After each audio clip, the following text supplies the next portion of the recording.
Hey guys, how's it going? It's Evil1SW here, just showcasing my Superpowers Datapack. This is the latest version of 2.02 with the new Decay power. And yeah, let's jump through it. So, for this Datapack, to start off with, once you've installed it, you will first of all just need to find an entity. In this case, I'm being lazy, so I've just made a bunch of commands already. I'll just set the task. I should probably set myself to survival mode just to demonstrate that this does work in survival. I mean, realistically.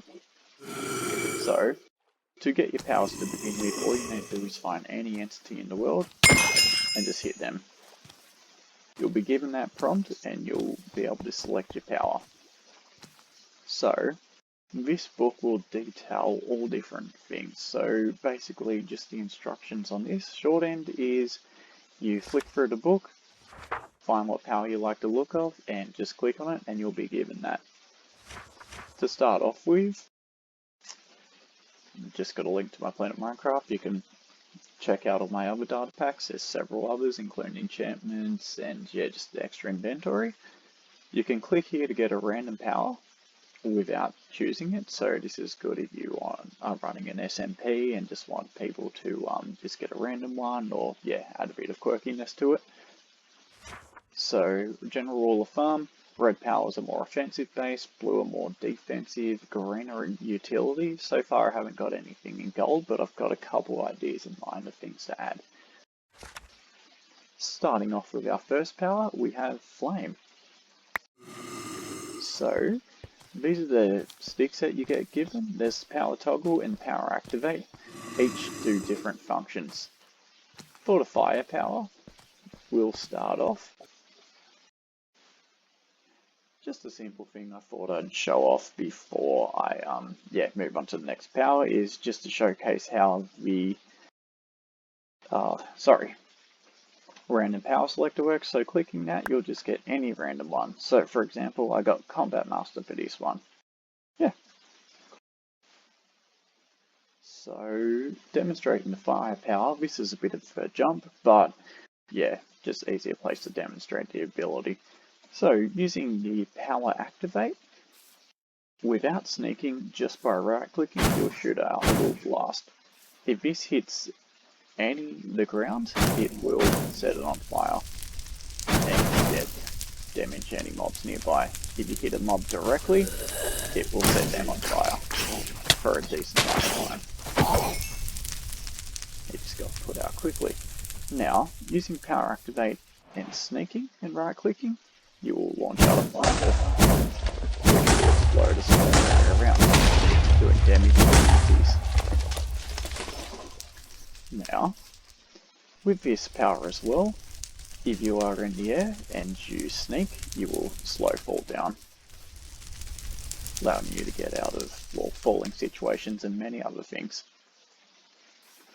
Next part of this power is if you're using power toggle and right click without sneaking, you'll shoot out a flamethrower, which gets activated. You don't need to hold on any items. If you die while this is activated, the flamethrower will be turned off automatically. Any entities in this area will get damaged. Say for example, that was cool. And yeah, a quick perk of the flame power is when you're in lava, you do get buffed. I should probably look for a lava source, but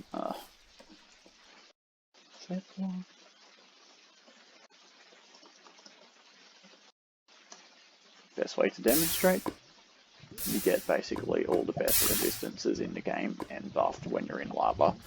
Originally there was a weakness to water, which I since removed because I thought it's not really a power, it's a bit useless, so I have removed that. And the last part of this power is when you shift and use power toggle, it explodes an area around of you, doing humongous damage to enemies and setting most things on fire. Oh, actually, a couple of things I forgot to mention. With the flamethrower ability, when you look down, you'll start to rise up. And if you sneak while looking down, you'll rise up a lot quicker, creating sort of like a flamethrower effect. And you can look around and you'll slow fall, but look straight down, you'll start to rise up again, allowing you to fly and levitate. And if I switch flamethrower off, I could always just sneak and slow fall down. This is a pretty powerful offensive ability, and it allows you to do lots of different things, which is good.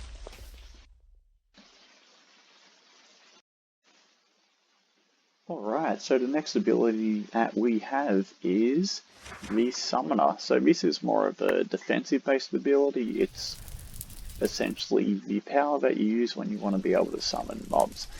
So for this one, all you do is select power toggle, right click, you can be sneaking or not sneaking, doesn't matter. You'll get this little UI.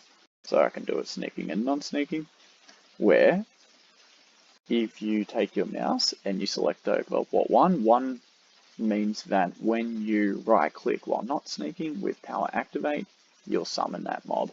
Where 2, if you sneak and use power activate, you will summon that mob. So say I want to use power activate without sneaking to summon an iron golem, I'll choose 1, and say I want to use power activate with sneaking to summon a blaze, I'll click 2. So, to say for example, right click power activate, here's that, and blaze. None of your mobs should fight each other, and they're all here to defend you. It's a pretty powerful ability, and yeah, pretty simple. Okay, so the next power that we have to showcase is flight.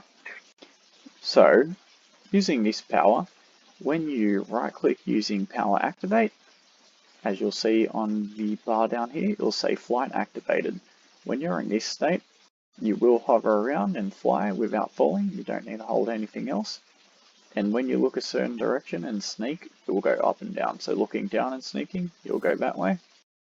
And looking up and sneaking, you'll fly up. Basically, how far rotated you are is how far you'll fall, or how quickly you'll fly. So say at an angle like this, it will be pretty slow, but if I look all the way up, it'll be quite fast. So best way to showcase it is probably here, and I can look down at his speed, I'll be falling the quickest.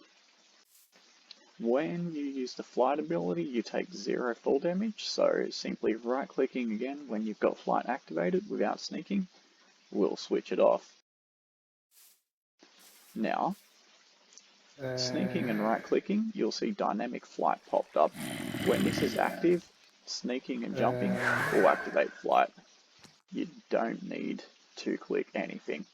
And when you've got dynamic flight activated, you can either switch it off using just this, again, regular click, or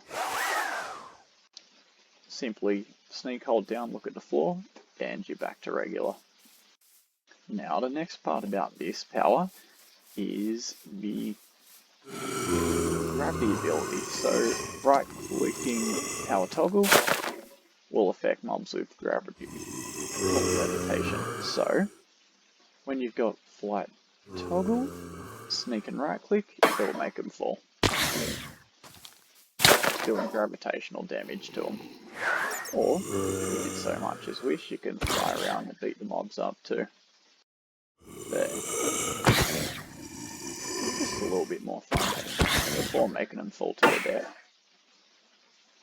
So yeah, overall this is a pretty good ability for mobility and yeah, just general getting around the map. Okay, so the next power to showcase is Solid Air. So this ability, when you right click, will create these little Solid Air invincible blocks in front of you. Nothing can break these at all. They are good for basically suffocating mobs as an offensive ability,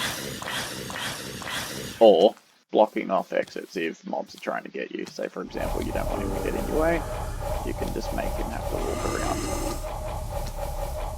So this is both offensive and defensive. I'd say it's better as a defensive ability overall. So the next thing about power toggle is, Solid Air is when you right click using power toggle, it destroys all the solid air that you placed. This runs on a UUID system, so when there's multiple players using the same power on the same server, it will only destroy your blocks and no one else's. The next part of solid air ability is when you sneak and use power activate, you'll get airwalk, which when using this, creates solid air blocks at your feet. And with this ability, you can jump up, walk around, run around, and if you want to slowly descend, you just stop moving, and you'll slowly drop down. So this overall is a pretty solid ability with a couple defenses, but mostly it's best used for utility. And yeah, quickly sneaking and right clicking again with airwalk will switch it off and don't have to worry about it. Okay, so the next power we got to showcase is Unbreakable. So this power is basically the Invincibility power. It's super defensive, not a lot of offense. So to use this power, right clicking power activate, whether you're sneaking or not sneaking, will activate the power, turn it off and on. When in this state, mobs won't do knockback and they will do no damage to you, but you are also a lot slower, just like a stone. And you hit a lot slower too. You can still do damage, but overall, it just won't do a lot. This is good for negating full damage last second, or beating up mobs. So just say you're in a fight, just as they're about to hit you, you can tank the hit, or hit them, jump down, and just beat them off. And this ability also has a second function. When using power toggle, you can sneak or not sneak. It will activate sneak invincibility. So, when you sneak, you'll switch it on automatically. Meaning you don't even have to click anything. So you can have a sword in hand, in a fight, sneak when you want to become invincible, or just say you're going to fall off a crevice and don't want to die, just sneak last minute. Which is a pretty handy ability to have. So just say I want to do it now, sneak, nothing, no damage. Or just gonna jump down here, sneak, all good. Ah, what's that? We can take a swim in lava. No issue. But as soon as I let go of sneak, I'll start. Yeah, taking damage. So, one little thing about this one is that with this power, you can also beat up things like the Warden. It's pretty difficult, but yeah, still, you're not going to take any damage from them. And when you've got Sneak Invincibility toggled, you can activate regular Invisibility. Nice, bloody good timing. But yeah, switching it back off again will switch Sneaking Invincibility off, so if you want to keep it active, you're going to have to switch back on. And yeah, that's that power overall. Pretty defensive and pretty good. Okay, so actually best place to showcase off this power, or the next one, being Intangible. So this one gives you the ability to go through walls and fly around. So, simple use for this one is right clicking with power activate, put you into walls. If you want to go back into normal state, simply look down and sneak.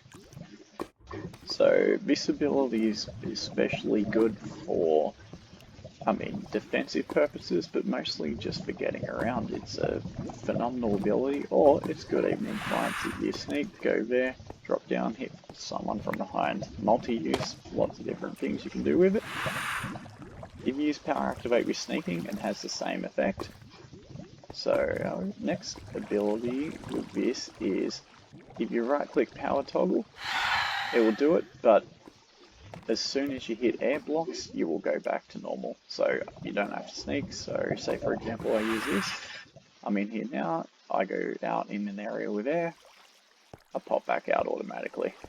It's, yeah, quite handy for if you're lazy or don't want to sneak down. Just say you want to quickly get through a block here, it's in the way, just go through it and you're out. And last little handy thing with this is you've got the dynamic intangibility, where this one is sneak and jump. You don't have to hold anything. You go intangible automatically. And to get out of this one, simply look down and sneak.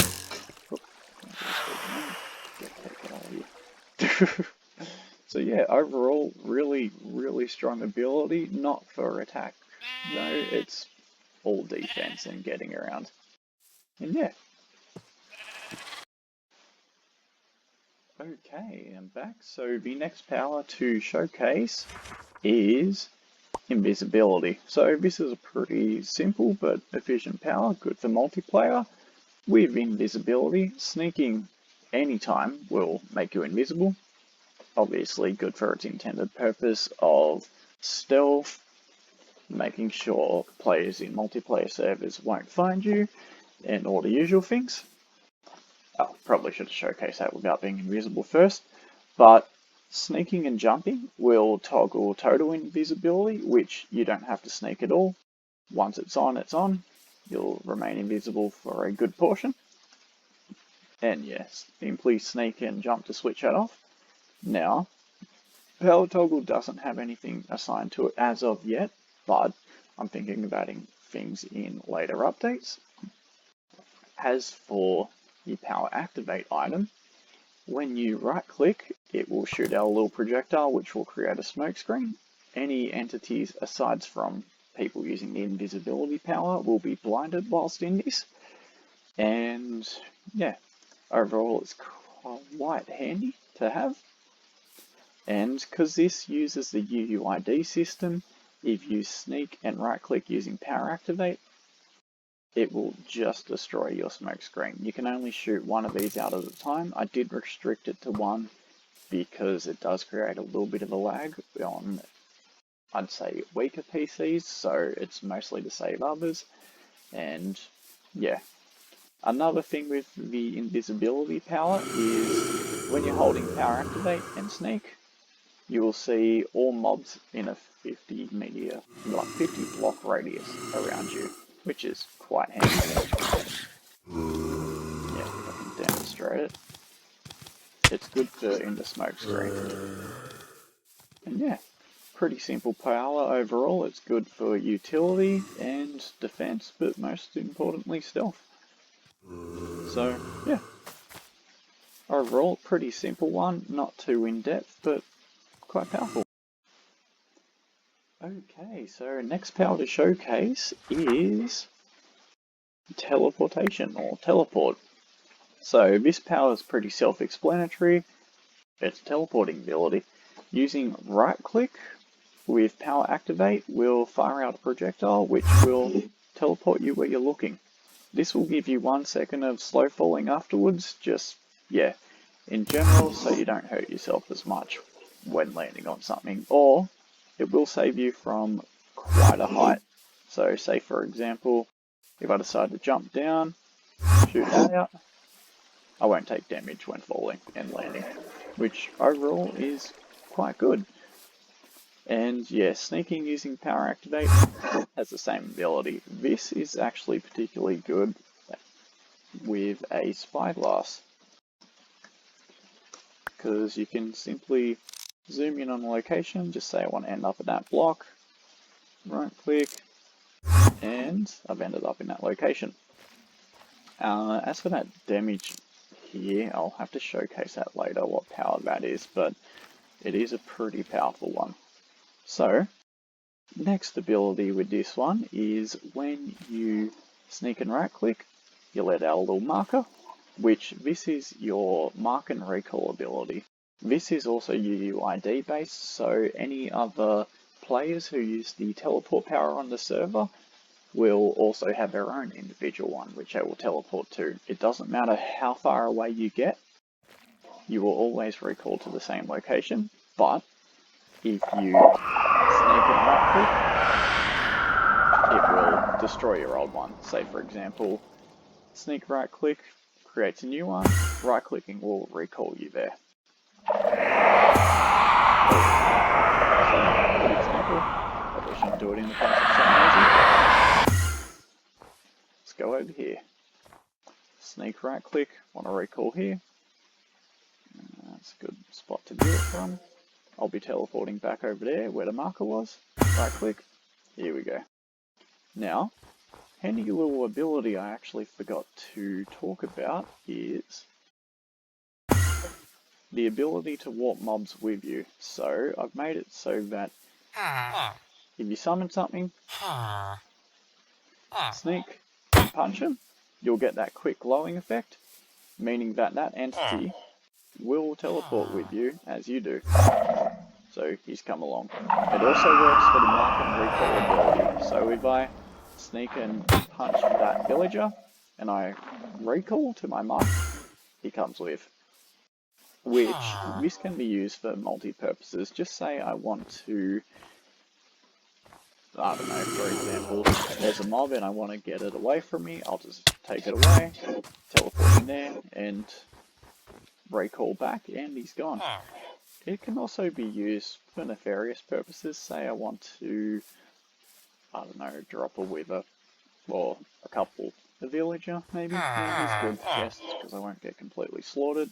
I accidentally killed him, but yeah, I could drop that on the spot where they're gonna die, and then yeah, just recall myself. So it's quite handy overall. Good ability, uses the UUID system, so it's completely multiplayer friendly, and yeah, just generally good overall.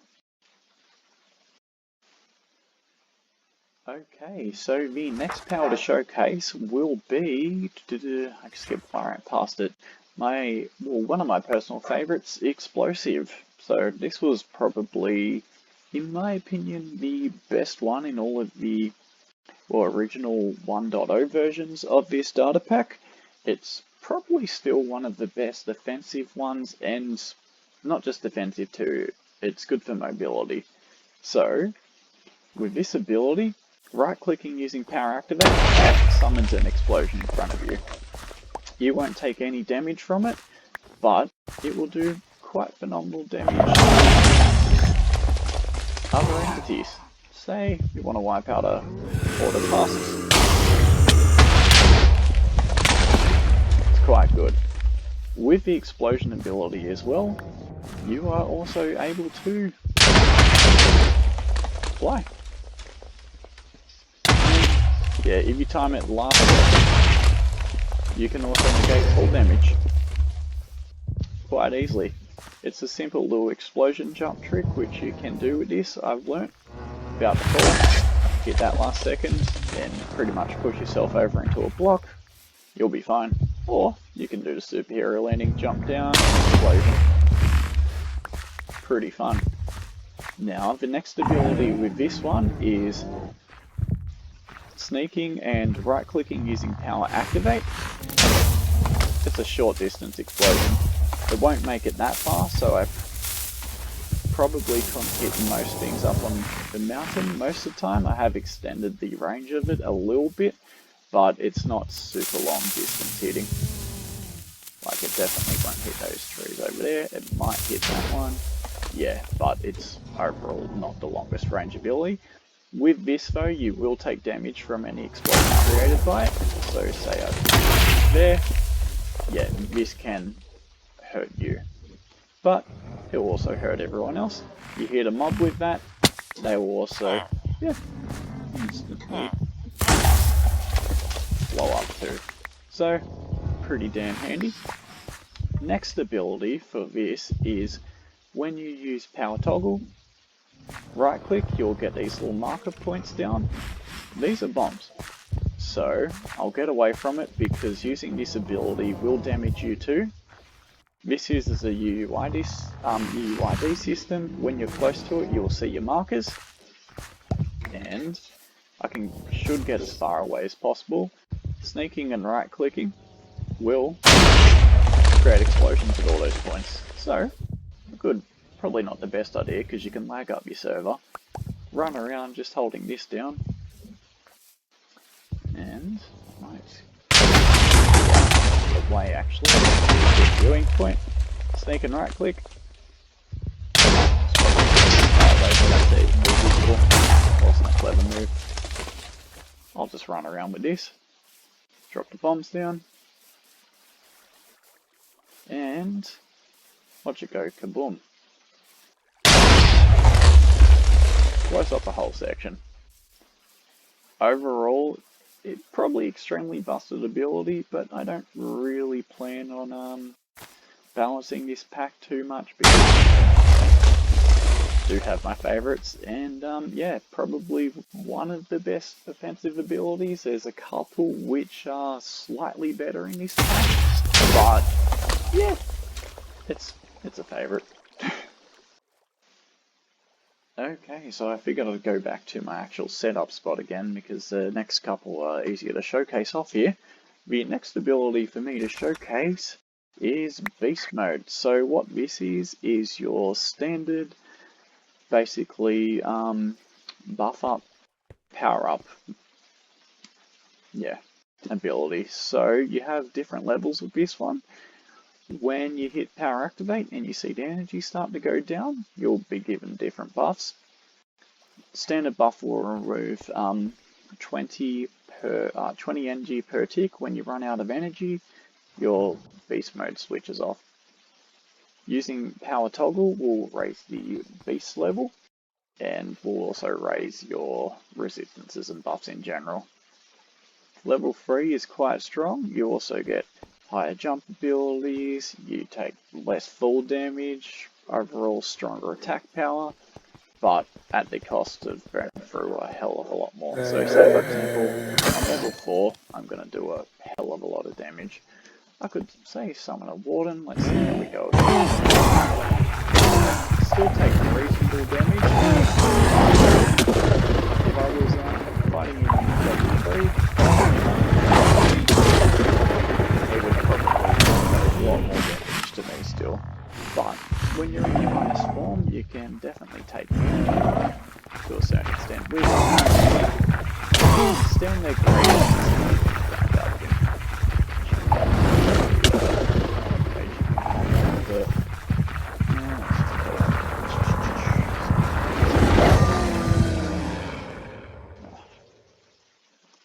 Yep, let's clear that off. So yeah, overall pretty strong ability. It lets you fight off lots of things, and yeah, upon death you will go back to normal. Yeah. One thing I also forgot to include about this power is the energy system. So the energy system with everything in this pack, when you kill a mob, it will raise your energy max level. So currently with beast mode, when you use it, it will drain your energy. Once you run out of energy, it switches it off, and it will go all the way back up to your max energy level. So to raise this stat, you kill mobs. Easiest way to do it, I'll just switch this on for a minute because I'll do a lot more damage. So just keep doing that, and I'll switch that off, and you should be able to see that as of now my max energy level will be 101. Or I can just spawn him, let's beat the crap out of him. I should have a max energy level of 102 now. So yeah, killing mobs will raise this, and overall it's quite good for a couple of the other powers because there's several on this data pack which use the energy system. Okay, the next power to showcase is speed. So this power is pretty simple. It's essentially the flash of the pack. So speed level, as you'll see on the bottom here, is controlled with power activate. So just right clicking with this will increase your speed level, and shift right clicking will lower it. Standard speed level, regular movement speed. Speed level 1, quicker, 2, 3, 4, a hell of a lot faster, and 5. When your speed level is increased, you'll also automatically run up blocks at different heights, so you'll have no issue getting up and down and around. Should probably also switch back to survival mode here, just to showcase this. So yeah, and whilst running, if you want to up your speed, you can always just hold down power activate and you'll start getting around a lot quicker. And I should probably showcase higher the speed level you're going, you'll run up higher blocks. So you won't get it on there. Speed level 2, won't get it. Speed level 3, you should be able to run up that. Oh, that's pretty cool. Okay, that's a structure. Nice. Haven't actually explored this map. So, next part of this power is when you use power toggle, sneaking or not sneaking doesn't matter, you'll get this little GUI, which, yeah, you have a couple options. Your sprint speed level will change how fast you run when you sprint, because your regular speed level just controls your walking speed, essentially. This will give it a little boost. And ice path, when you run on water, it will create an ice path. So let's just say, for example, I'll look around. Oh, there's not much water there, but yeah, creates a bit of ice that you can just run across. I'll just get over here. Yeah, pretty standard. I will say though that when you start running at much faster speeds, it may have trouble keeping up. So say for example, slightly kept up for a second before it fell off, but yeah. So next little part I should show is the speed thing. So when I'm at speed level 0, I can set the sprint speed level. Sprint speed level 1, just going to be a standard, slightly quicker one. So you'll have normal walk speed, but yeah, a hell of a lot quicker sprint speed. Just say I want, 3, that's a lot quicker. 4, hell of a lot quicker. And 5 being the fastest straight sprint speed. And these can be comboed with your normal speed levels. So just say I got speed level 1 and my sprint speed, I'm going to be going pretty damn quick. If you want to get across the map in half a second,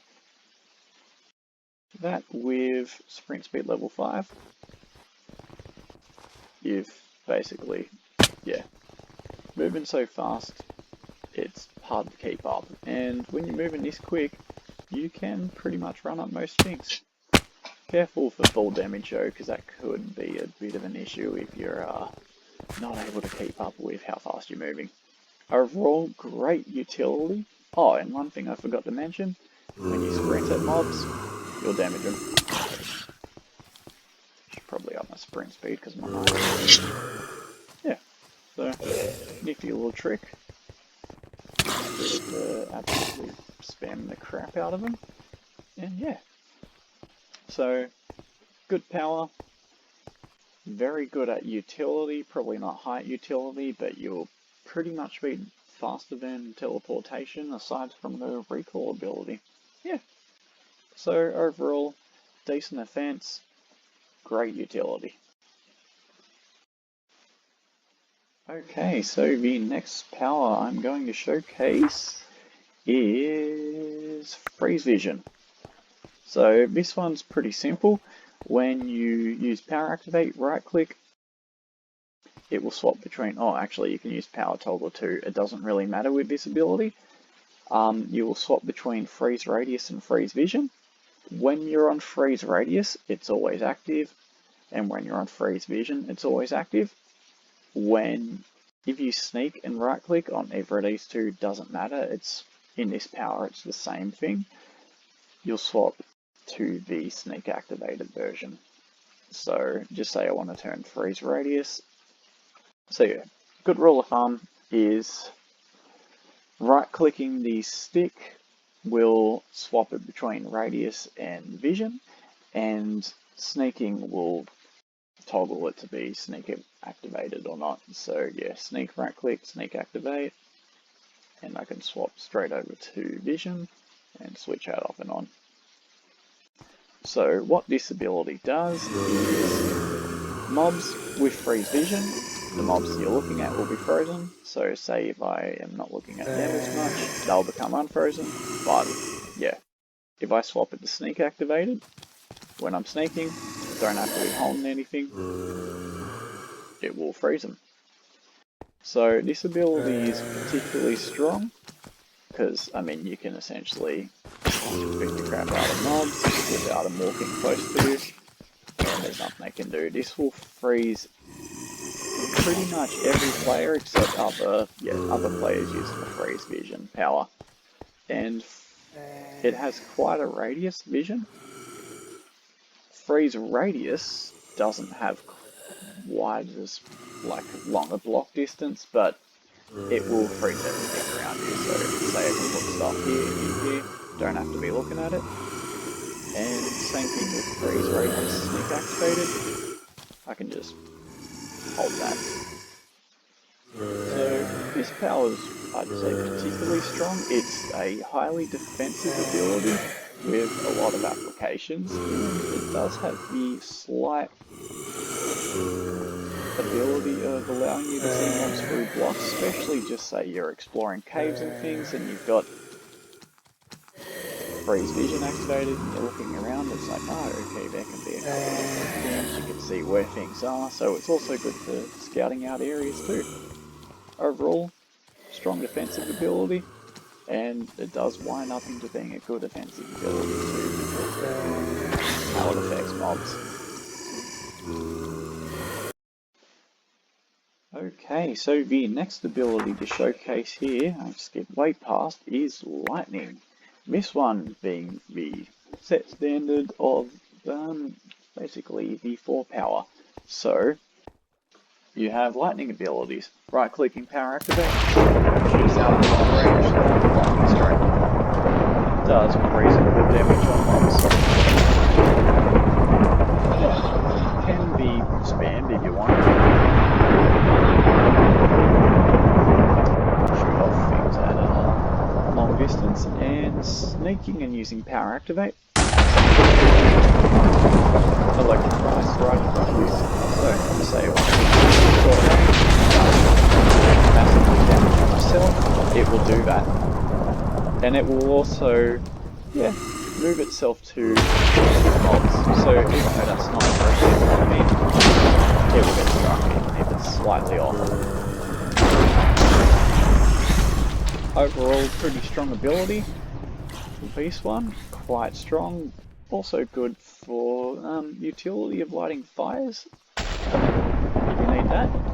Although, definitely not as strong as the flame ability. And yeah, hitting mobs from a distance too will also strike them with lightning. Now, next part of this power is the Lightning Storm ability. So, using power toggle, right clicking, sneaking or not sneaking, doesn't matter. It will create a storm. So this active mobs will randomly get hit, and it will start storming all around. Overall, quite a powerful ability, great for atmosphere, especially role-playing tonight during players' war. There's probably excluding abilities, and yeah, simply right-clicking again with this will switch it off, and the storm will finish. So off and on. Yeah. Good offensive ability, but it definitely has got its defensive purposes too.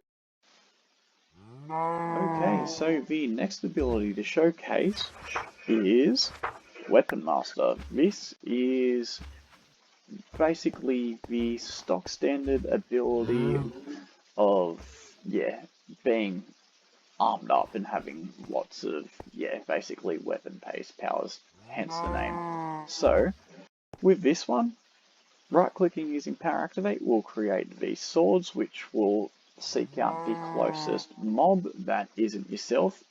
It will also target players who aren't using the Weapon Master power. What these swords will do is go towards the enemy, slice them up, do heavy damage, and then look for the next enemy to home onto. So, they will target and kill most things quite quick. For my example, I'll summon a bunch of husks, and I'll just, see how much damage they can do, and show you how it goes from one to another. And you can summon as many of these at the same time.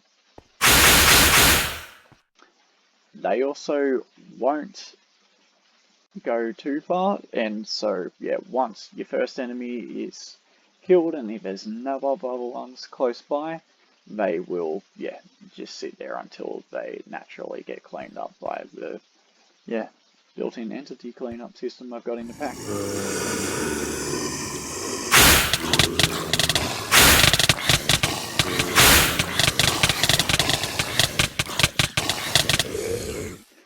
Overall, pretty damn strong ability. You can do a hell of a lot of damage to the entities such as the Wither with it. I'm not going to bother spawning him because he's going to make this place a mess, but yeah, I probably could. But yeah, it'll basically eat through them like butter. Same with Iron Golems.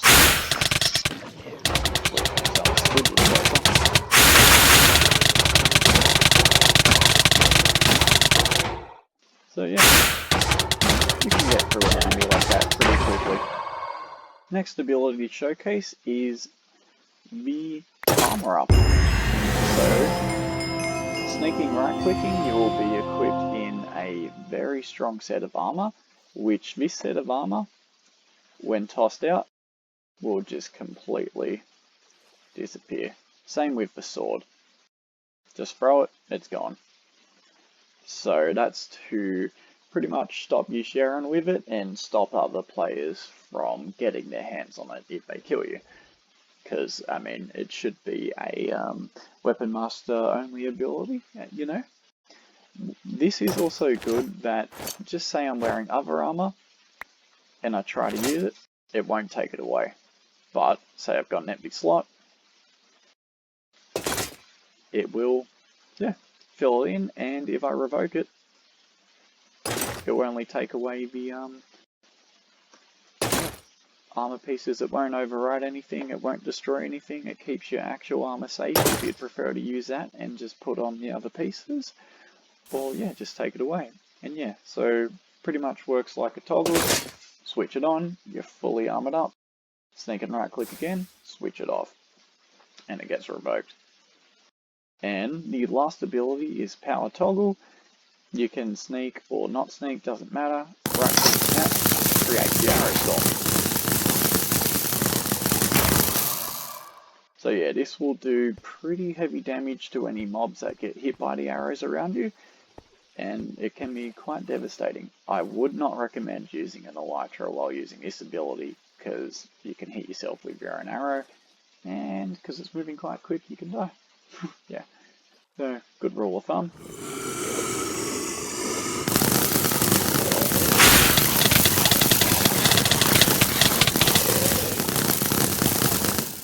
Overall, extremely good combative power. Great for offense, not the best for utility purposes or movement, but yeah, great offense, great defense. Okay, so the next ability to showcase is Sunlight Warrior. This one is your pretty standard ability of basically being powered by the sun. Yeah, it sounds cringy. When you are in sunlight, you gain regeneration. So just say, for example, I'll make a time set 1800. You're not going to be as powered up and you're not going to have the extra health, but yeah, you can still use the other abilities. So I'll just switch it back to, actually, good time to showcase this. So using power toggle, you'll create a light, which this can be used to, just light up where you are, get around in darkness, basically all the usual things. Using power activate with this ability shoots out a little light ray, which is, oh my god, I didn't accidentally hit the clear. Sorry. No. Holy crap. Okay, that's interesting. I probably shouldn't have had that button there. It's actually pretty funny. Yeah, so using this ability will hit mobs and do a bit of damage to them. So just say I can spawn a couple of husks. I'll aim that away from the bottom so I can activate that. It does extreme damage to the undead. Invisibility is particularly good for that, and using Power Activate, sneaking, right-clicking, kills most mobs, but for the undead, it basically insta-kills them, which, yeah, has got its uses. So just say I wanted to, I don't know, get an Iron Golem, just say it's got a fair bit. Okay, has some bounce back feelings there, but that must have cleared itself up. I would be able to heal it. So yeah, when you sneak, you'll get the little heart icon. And yeah, I'm healing back to full health. Damage the crap out of him. One's over there.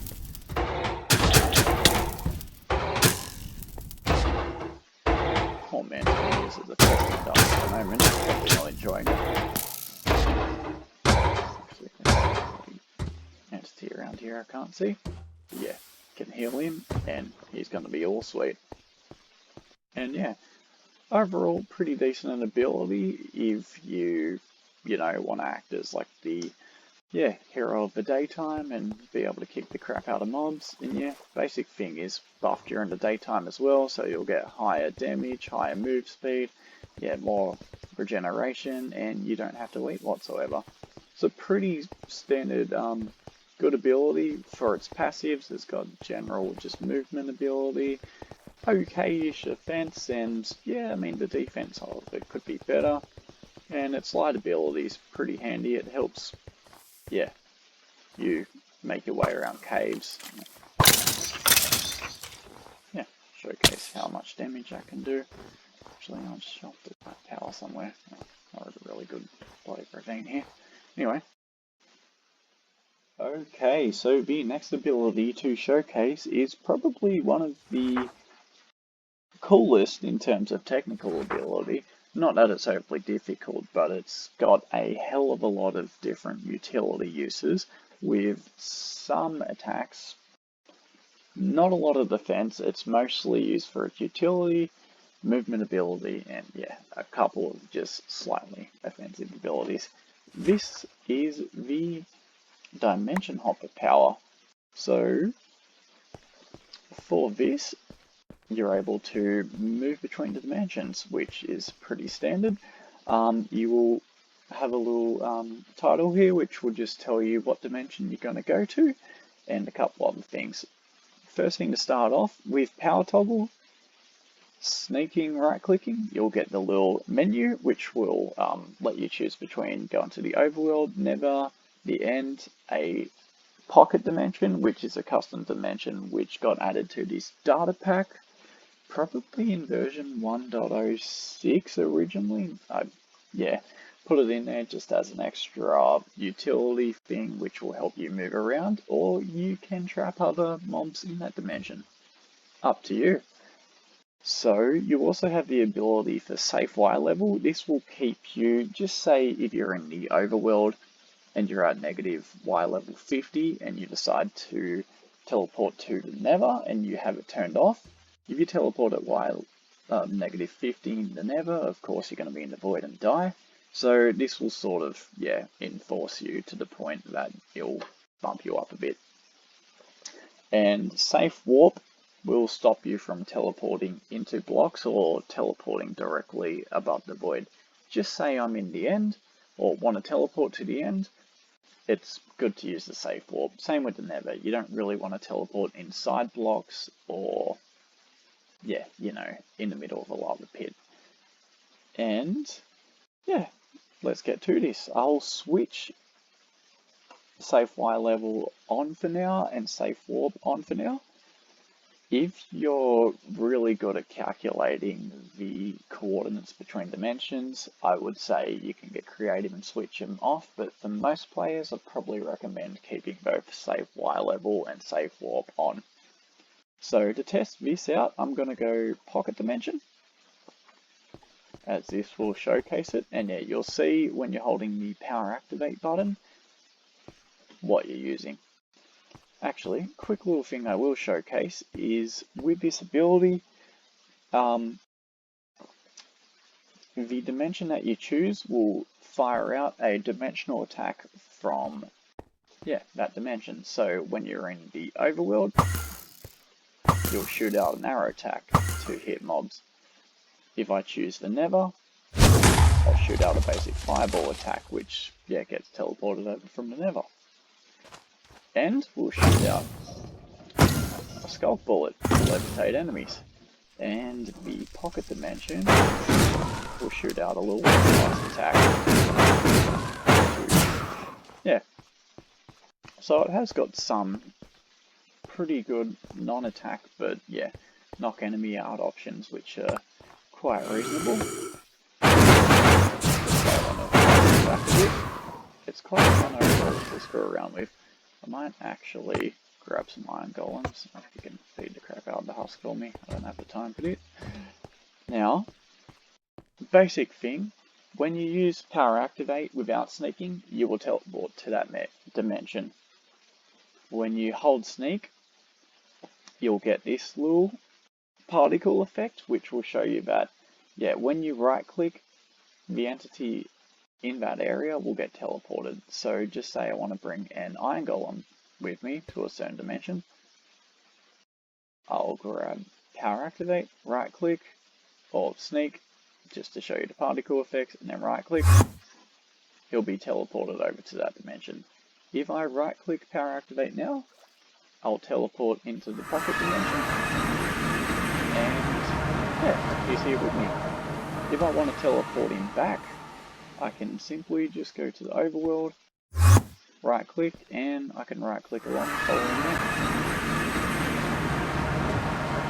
So I will showcase this ability bit. If I want to go to the Nether, I can, use the regular right click.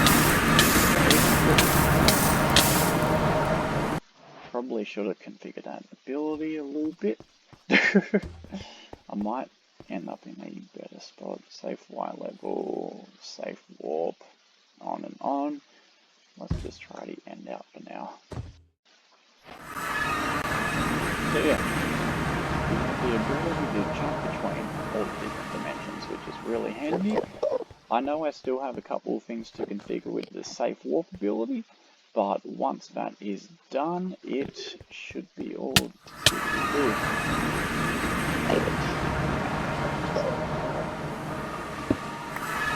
Safe warp is working on that one. Sorry, just need to tamper with that a couple times. I'm going to try to move back to the thing. Sometimes it doesn't pick up on it properly if you haven't been to that dimension before, so just have to watch out for the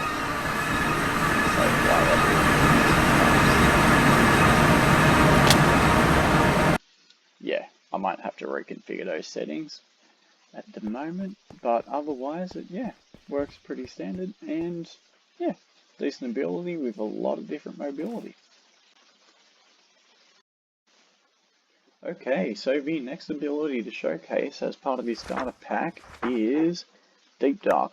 So this, I would say, is an ability with quite good offensive capabilities, but it's best used defensively. You will become a lot stronger overall, but otherwise I may as well showcase the abilities just to show you how it works. So when you use power activate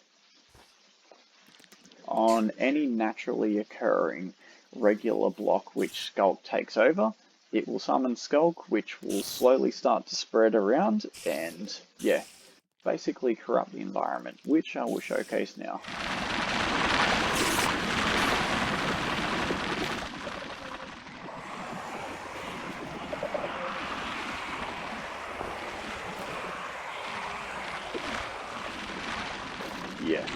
So this ability overall is quite good, as when paired with it, I will show you that when you're not standing on Skulk, you're a bit underpowered. You're normal, but when you are standing on Skulk, you become extremely overpowered. So just say summon Iron Golem. You'll start to see how much ability and damage I can dish out.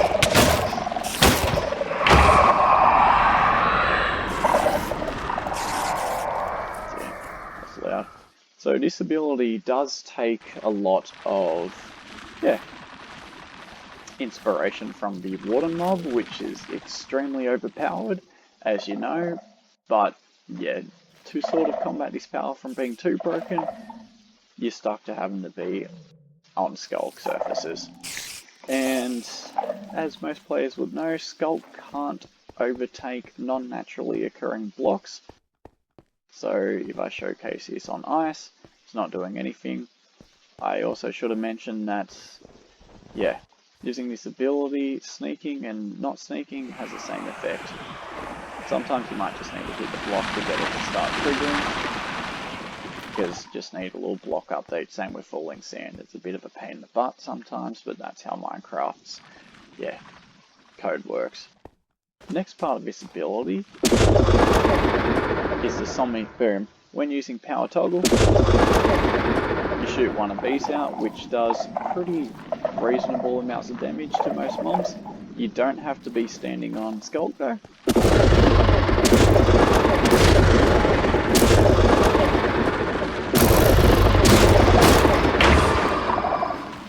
So yeah, overall, pretty strong ability, good at corrupting worlds, and yeah, makes you exceptionally powerful. And actually, one thing I forgot to mention.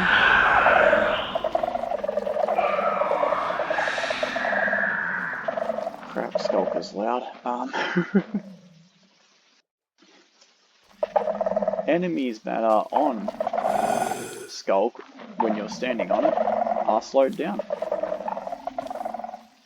But provided they have to be standing on Skulk too. So if I'm standing on it, they're normal speed. He's on it now, he's moving a lot slower. And if he gets off it, so yeah, they become slowed down and debuffed overall.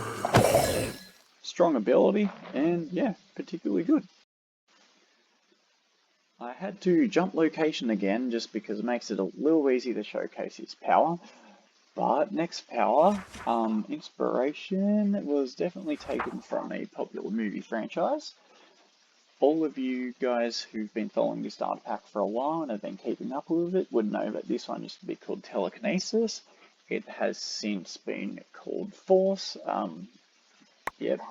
Because, you know, obviously lightsabers and things like that. Just got a couple hoarded in here for certain reasons I might have to showcase in case I go through them all.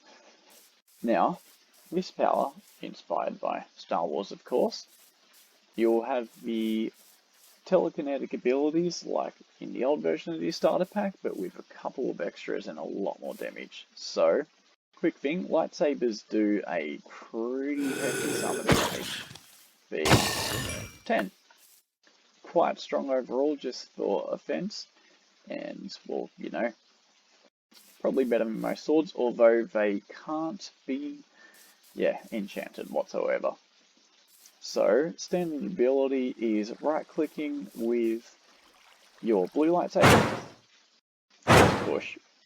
Can't really see what it's doing at the moment, but this will push all non-players back. So, yeah, it's pretty good.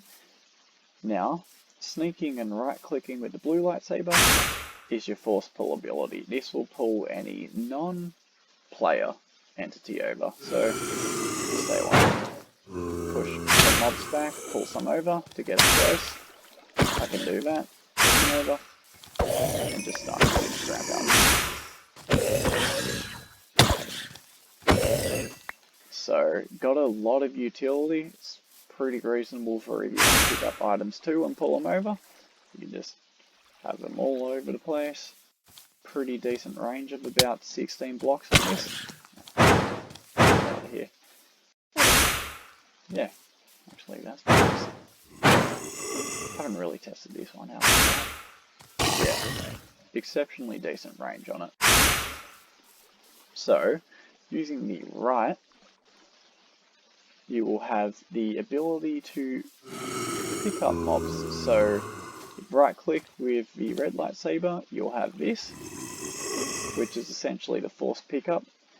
you can combo this with the blue lightsaber push ability to send a mob flying. This will pick up players, but you won't be able to launch them. Right clicking will pick them up, and right clicking again will drop them. And just like good old Darth Vader, sneaking, you're going to start to do damage to them, force choking them. And the next one is Force Lightning. So sneaking, right clicking, with the red lightsaber you'll create a chain lightning blast which will hit a bunch of mobs.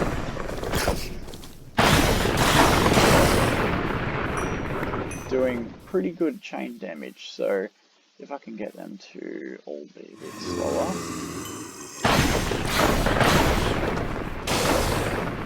It's a bit annoying because they're kind of close, but you can see it bounce off one to another. And not. Yeah, a bit of a chain effect there. Okay, just one to another as we can see. So overall, pretty decently strong ability. Actually, one thing I forgot to mention is throwing out lightsabers. They will return to you, and they damage mobs that they hit. So this one is quite a good ability for doing range damage, and it hits them on the way back too. So yeah, I know it doesn't have the spin effect like regular Star Wars does, but it has a damage effect. So a bit like Kratos's axe as well, or you know, Thor's Mjolnir. It's gonna wait for that to come back. Yep, here we go. I would recommend though, just because I haven't put the code in place, I will probably patch this at some point in the future. Don't throw more than one out at the same time, because the second one won't return to you. It will get stuck there, and it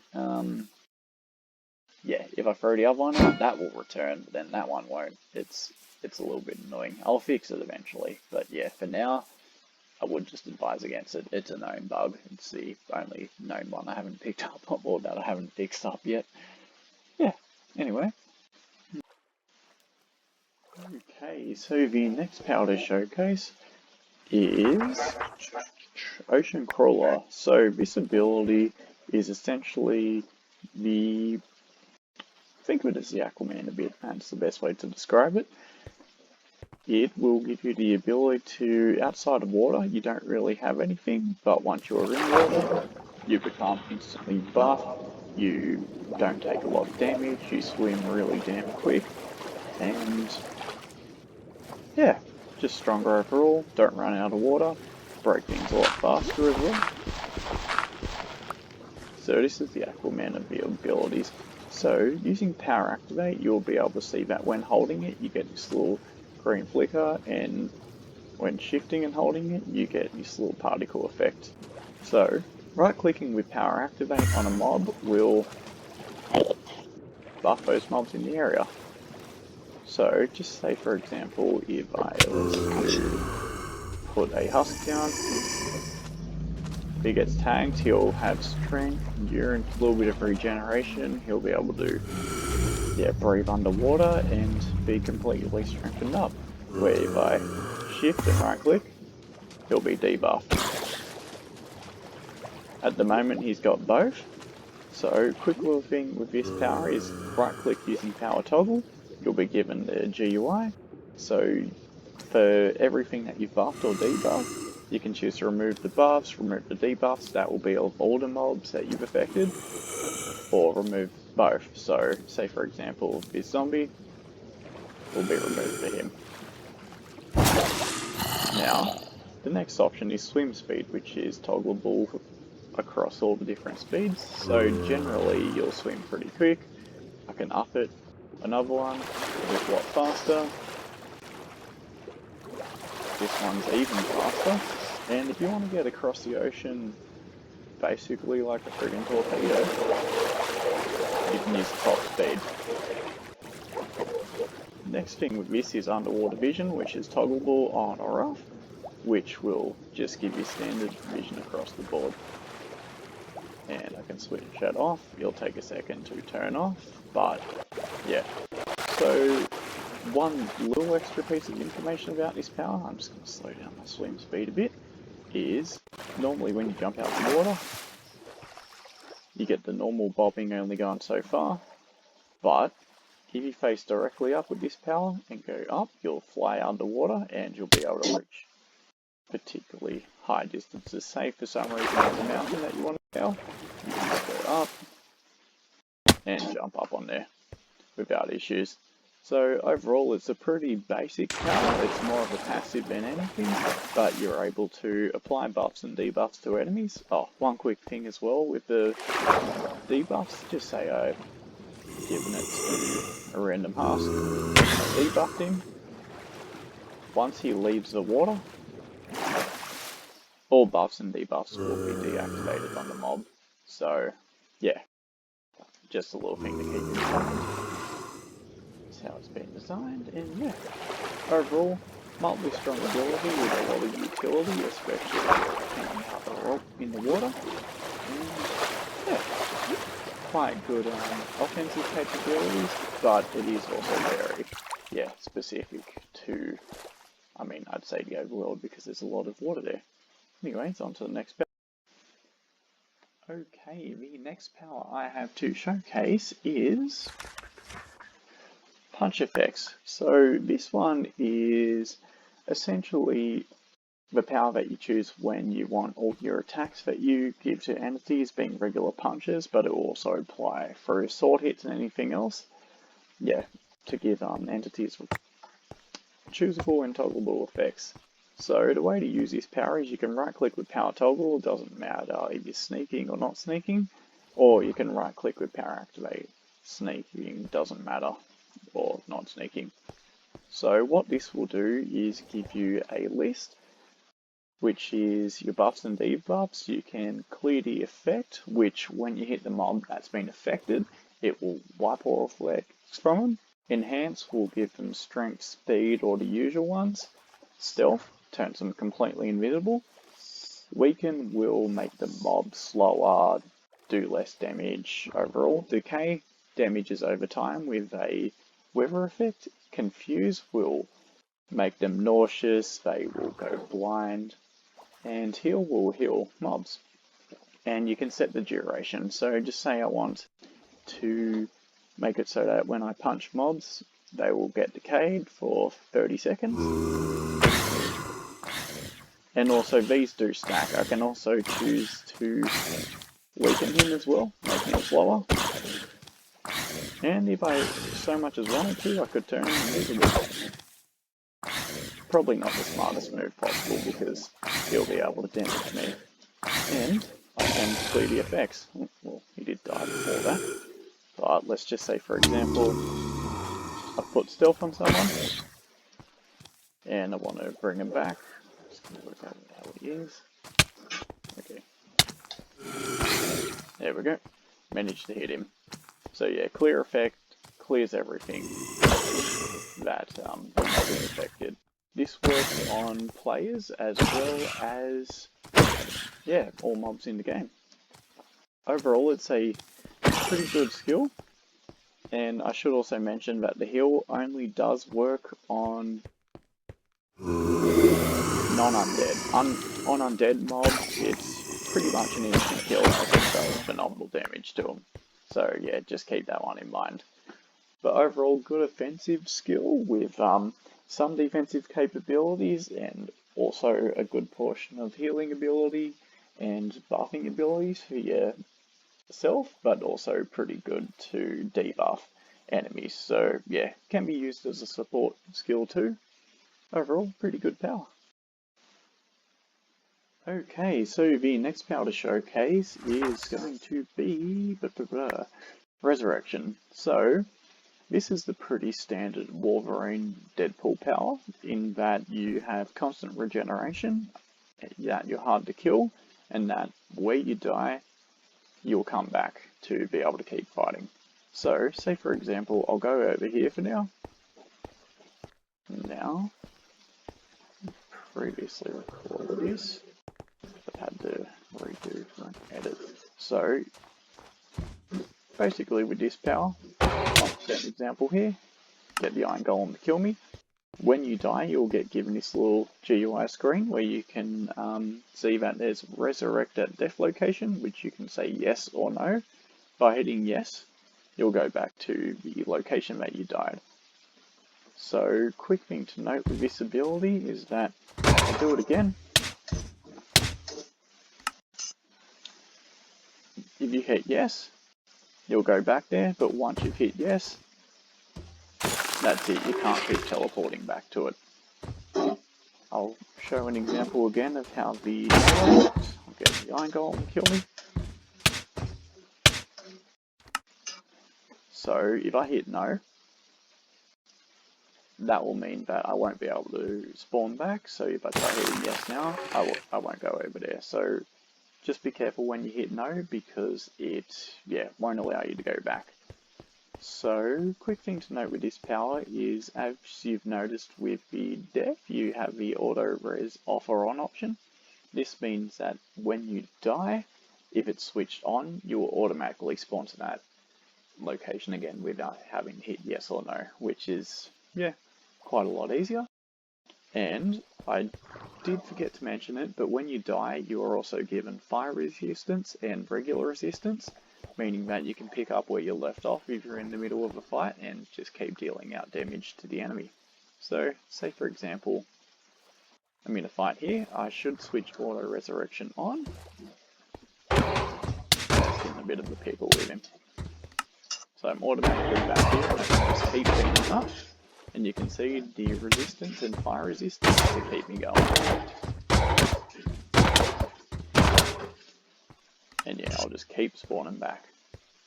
So, one thing I should note with this is that if you've got it switched on auto, those won't have any effects because it will automatically pick up on it. And one thing you might be thinking is that if you've got yourself in a bit of a death loop, just say for some reason you fall out of the void. So let's just say TP myself, same location that I am now, but put myself below the void, so no -90. Auto reincarnates on, so you'll think I'll automatically spawn back in the void again. That's not good. But if you hit off, you'll go back and respawn at the world spawn. Although, mind you, if you do hit yes, you will spawn back in the void again. So just be careful of that one. Yes. Or, because my death location's still in the void now, I can just hit no.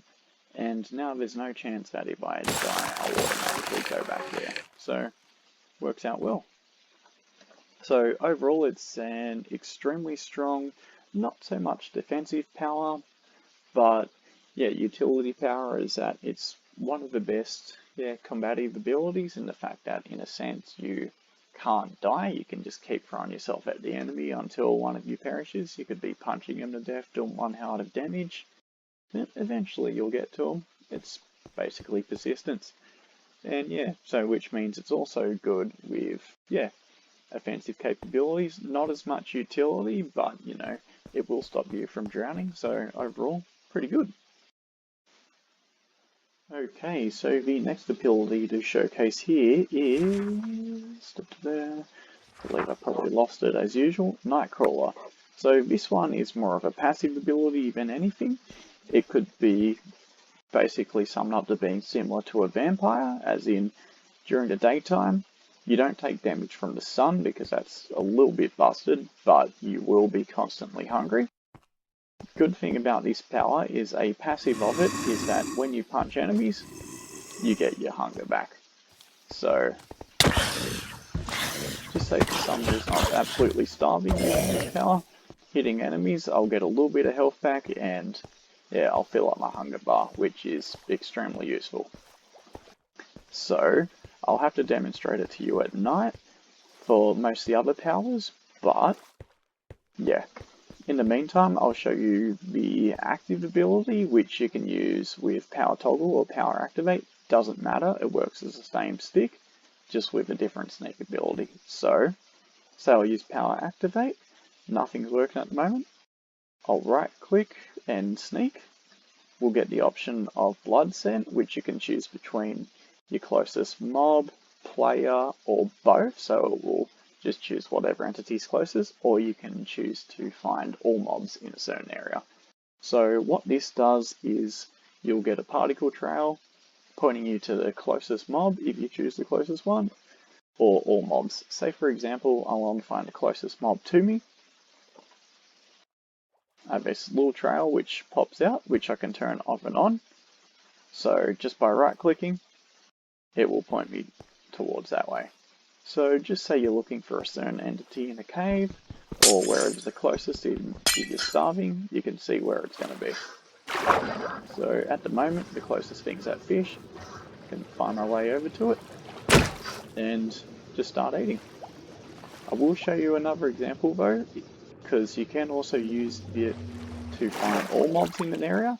It will, as you've seen there's lots of fish, so it will pop up as having a lot of trails, but it will point to everything in a 50 block radius, which is kind of overpowered if you're looking for lots of different mobs. So you can see here it's pointing to the Iron Golem, which this one will rotate around and follow him.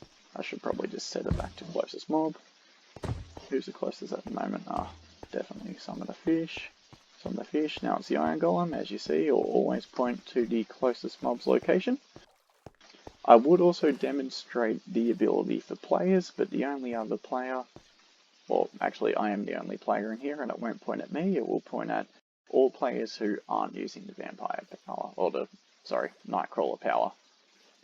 So I'll switch that off for now, and I will demonstrate the abilities you get at night time. Oh, sorry, I always forget how to use this one. So, with this ability, during nighttime you've always got constant night vision and resistance. Automatically you are a bit faster and you will deal more damage. And one thing, holding sneak, you turn invisible. It also doubles as it will give you slow falling, and sneaking, jumping, it's a bit more of a jump boost than normal. So you got your normal jump, or you can use your extended jump. Which, this is a bit of a catch-all. It's got utility and also offensive ability. You're also able to heal yourself. Overall, it's a pretty decent passive ability with, the capability of being able to hunt other entities quite easy. So this is good if you want to roleplay as a sort of vampire, or just have a pretty strong passive with extra strong during the nighttime. Well, I mean, Iron Golem unarmored, I'm going to get my ass kicked, but you get the deal. So pretty strong ability overall, and good offense, defense, and passives. Okay, so the next power I have to demonstrate is Laser Eyes. So I should probably set it back to daytime. This ability is basically knowing X-Men, the Cyclops one. So you have Laser Eyes. To use this power, using Power Activate and right-clicking normally, you'll shoot out your eye laser beams, which will damage enemies that they hit and break certain types of blocks. And sneaking using Power Activate also does the same thing, which is quite handy. I should probably get a couple mobs just to demonstrate how much damage it can do. So just say I'll spawn a couple husks.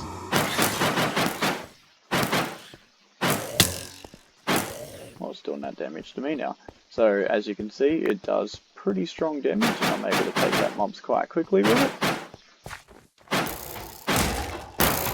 And overall, pretty damn strong.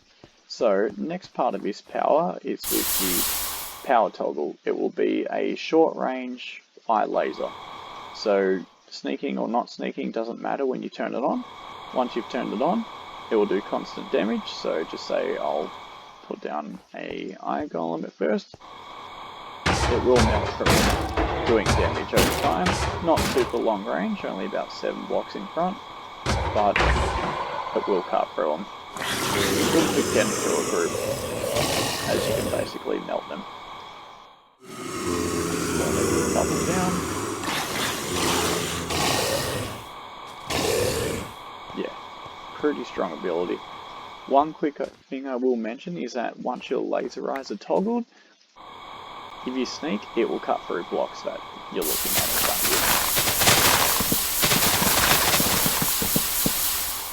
So this can be used to mine and break through things, or break through most blocks, not the unbreakable ones, such as bedrock. You'll also have a hard time getting through obsidian with it, but it's good for mining, getting through things, basically bunker busting and other things like that.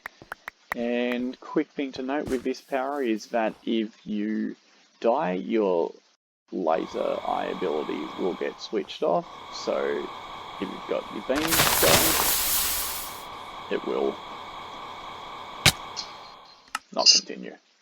So to keep it from spamming and getting you into a bit of a bad situation.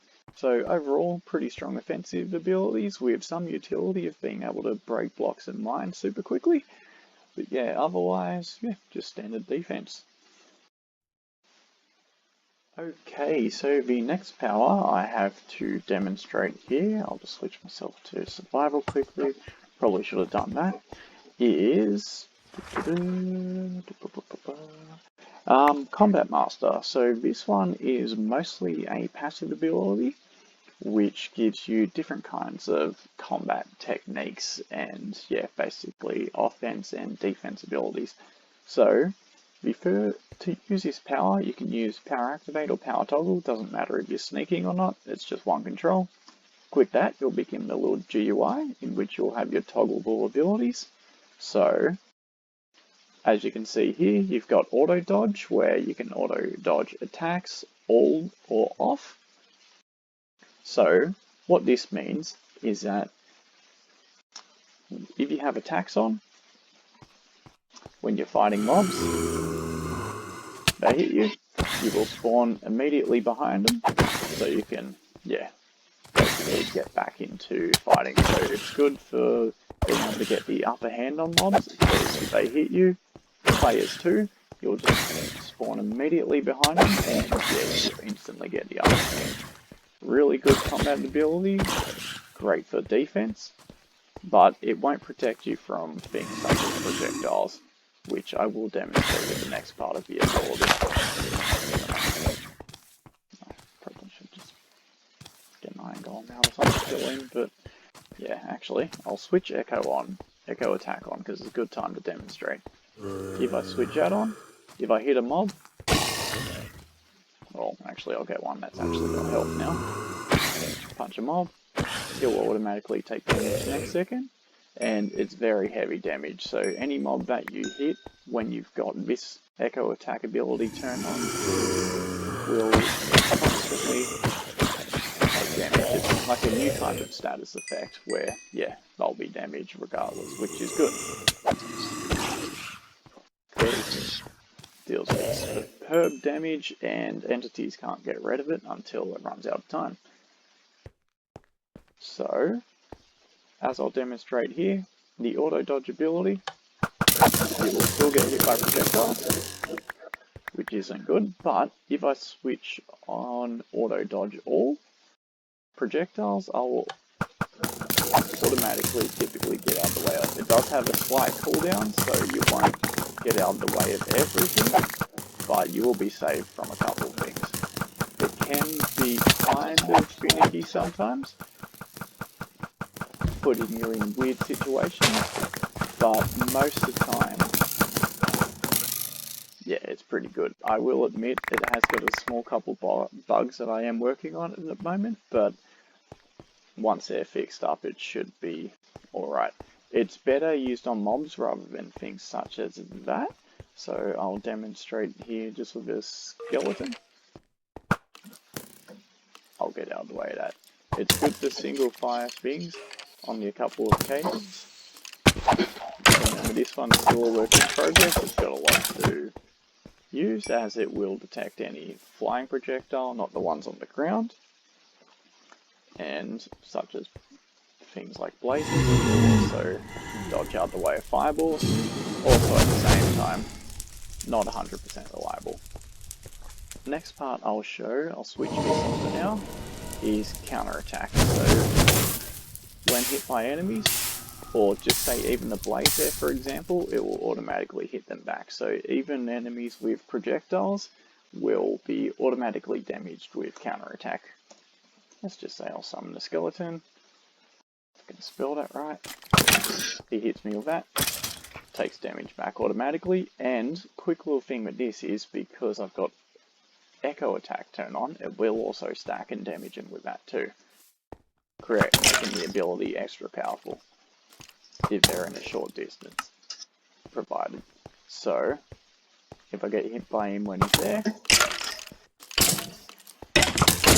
Oh yeah, quick thing when you die is these all switch back off, so yeah, might just want to switch them back on. I mostly just set it up this way as the auto dodge all is still kind of finicky at the moment, but I'm likely to update this in future updates to get it to work slightly better.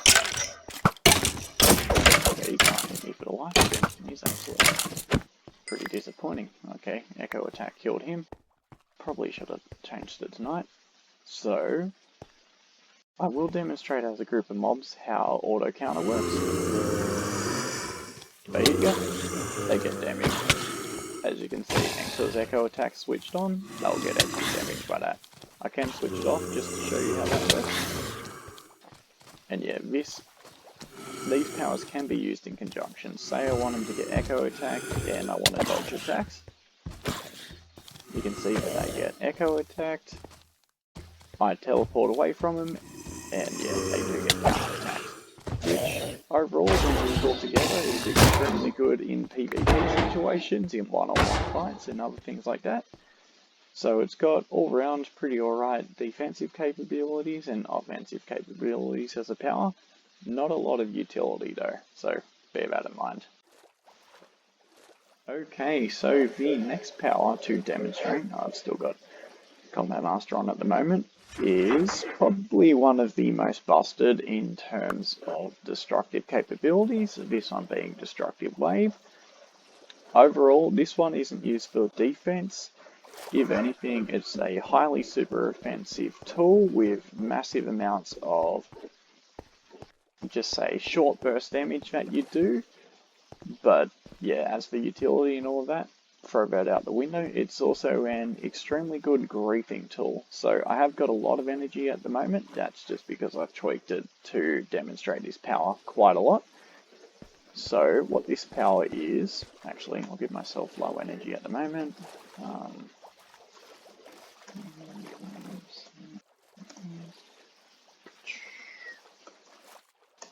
I'll just set that to 0 for now. So when you use Power Activate, it will fire out an energy blast, but you need 1,000 to activate it. This also runs on the energy level systems, so yeah, the more mobs you kill, the more energy max total you get. With this, at the moment, you hit this sneaking and not sneaking, it will fire off a Destructive Wave. Can't use it though. If you do want to charge it up, you'll have to use Power Toggle, and you can sneak or not sneak, doesn't matter, but you'll get this charging effect where it does drain your hunger. And because my energy max at the moment is quite low, that's how far it's got. But when you use this power regularly, you'll start off with a pretty decent amount. I'll just give myself a little bit of energy for now, just to demonstrate this ability. So it is quite strong overall. I should probably say don't use this power if you have a bit of a slow PC, as it can cause issues, and it will also be quite loud. So right click with this one, Destructive Wave will go off. Careful about the knockback as well. I did not equate for that. With this power, you can do yourself a lot of damage, as you've seen. So the aftermath of this is a giant bloody crater that gets sent out. I will switch myself to creative mode just to show how much damage this does. So, quite a lot overall.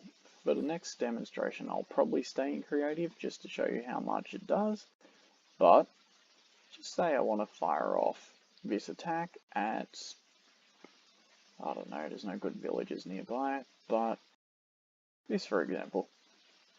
Let's just fire away.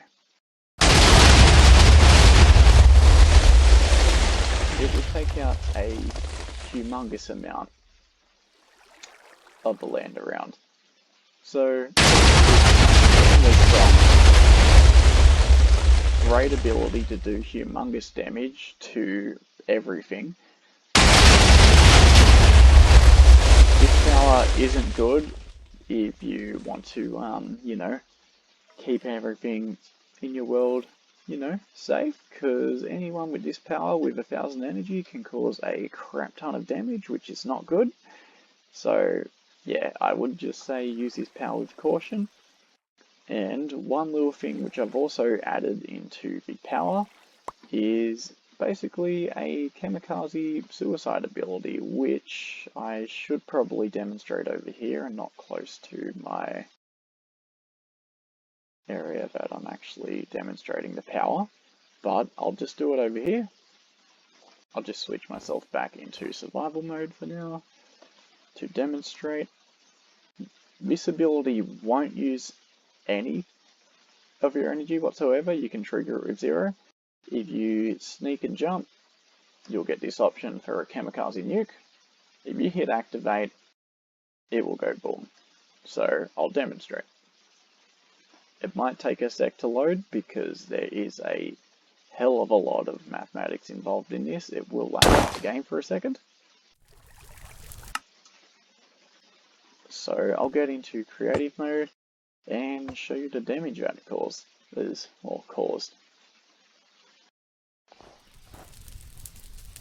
So lagging out my PC a little bit, and I would say I have a pretty strong one. It leaves quite a humongous crater in the middle of basically everything. I should and could probably show this off at a woodland mansion just to see how much damage it does. Probably the funnest one too. Let's go there. TPQS negative 36 bang and 304. This is just to show you the destructive capability of this power overall and what you can do with it. Okay, this one's buried in the ground. Well, we'll just be able to see how far in they've buried by, well, let's just say we can open up.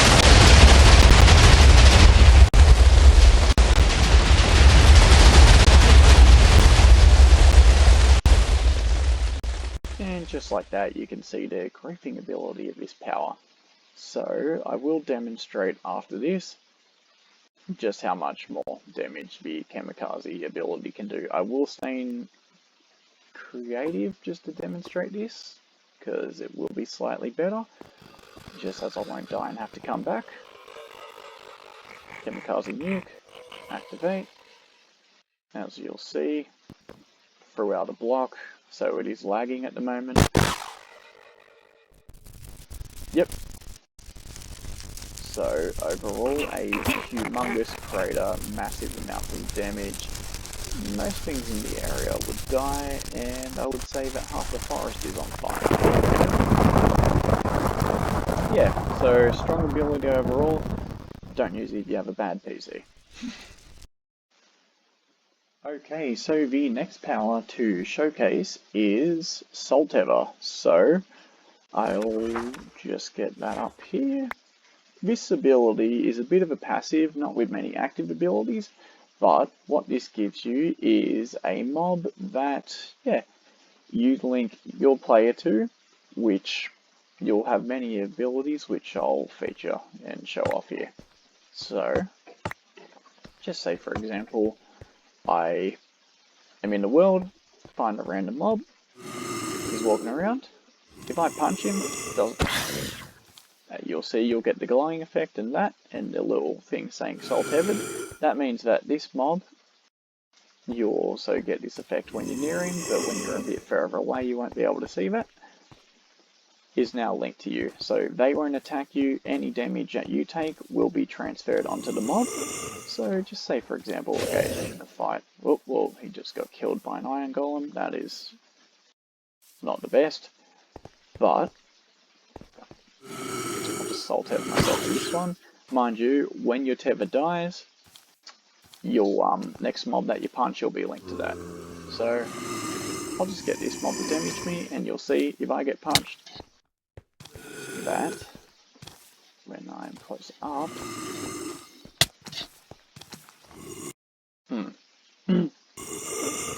excuse me 1 second.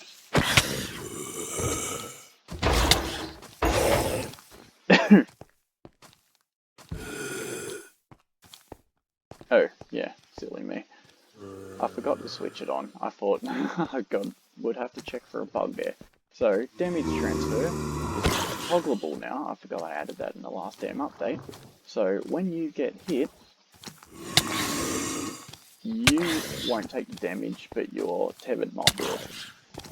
So, you can end up dying in their place, or they can end up dying in your place. Once they die though, you'll go back to, yeah, keeping all that. So, just say I for some reason want to get a pretty strong mob to tether to. That's quite a good idea. I would suggest using this on mobs such as iron golems. You can also do it to the warden. He'll have a crap ton of health and he's quite a strong ally to have. Also, this does use the UUID system, so multiple players on the same server can use this power without any issues whatsoever. As long, like 2 people can't tether to the same mob and you can't tether 2 players, but otherwise it's, pretty strong power. Next thing that comes with this is your power activating toggle. It's the same thing, it doesn't matter if you sneak or not sneak, you're given the same thing, you can use either. These will give you your standard ones, so damage transfer as you've seen. If I get hit by the mob, it won't transfer it, but I can make it so that the iron golem will take the damage for me. Which, good way of sacrificing it. So, I'll just give these abilities back. And then you've got the warp options. Warp 2 will warp you to your soul tethered mob. Warp here will bring them up to you. And swap will trade places. So just say you're getting attacked by a mob and you want it to start fighting for you. So I'll just say for example there's a horde of zombies. I can swap out with them typically. And they will start to kick the crap out of them for you, which is quite convenient. I'll just bring him over, kick the crap out of them. Swap places. Definitely click the wrong one. It's a bit painful. But and the next thing I will demonstrate is if I hit, we sacrifice the strength one. It depends what mob you're using. Different mobs will give different effects. It will kill your soul tether, but you'll inherit a bunch of different abilities typically. So just say for something such as a husk, if I sacrifice him for strength, I will get strength. If I sacrifice just say a horse, soul tether to him,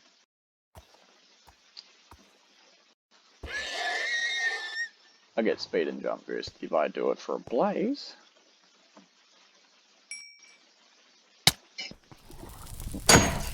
there we go, and sacrifice him, get fire resistance. And you're given those for a little bit of time, but they do add up. So just say you soul tether to a bunch of different mobs, you'll get all those different abilities, and they stack. So just a handy thing to keep in mind. Overall, it's a pretty good utility thing with some defensive capabilities, but it's a bit more of a niche power. So, but it's got its fun applications.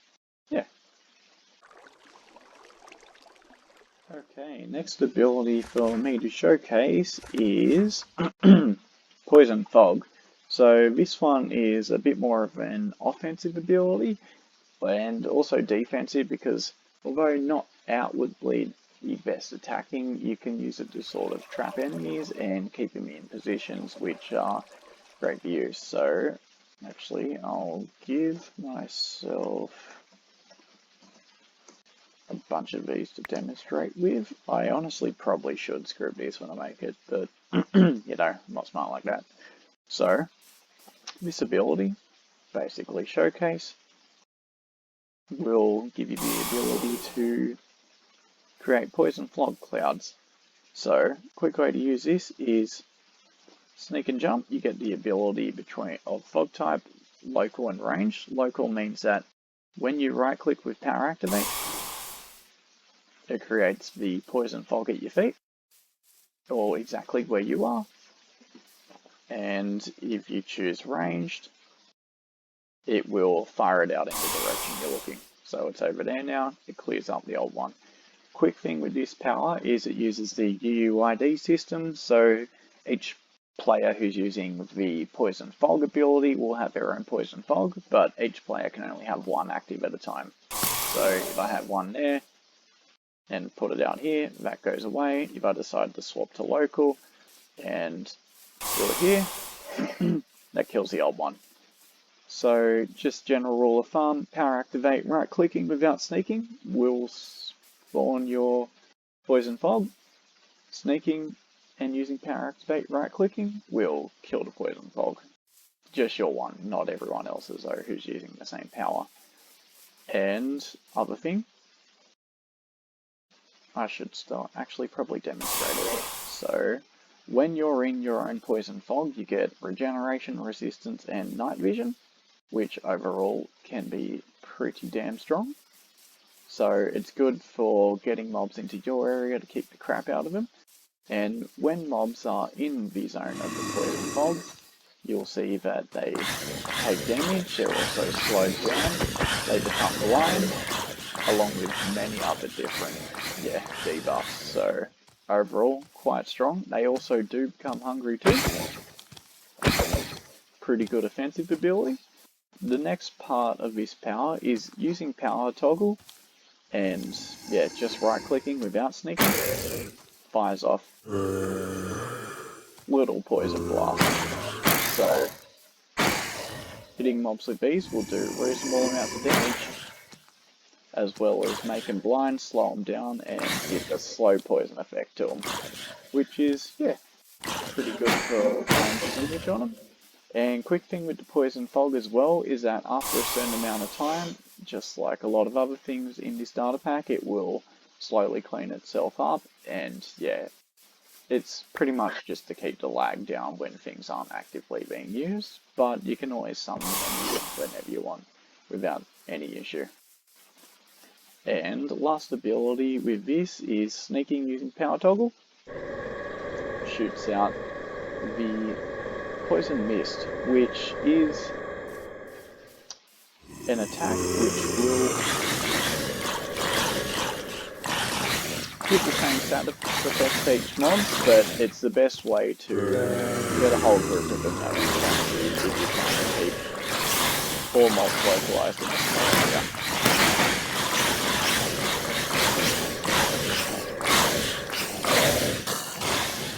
So Poison Mist won't give them the status effects for as long, but it is slightly stronger than the Blast overall.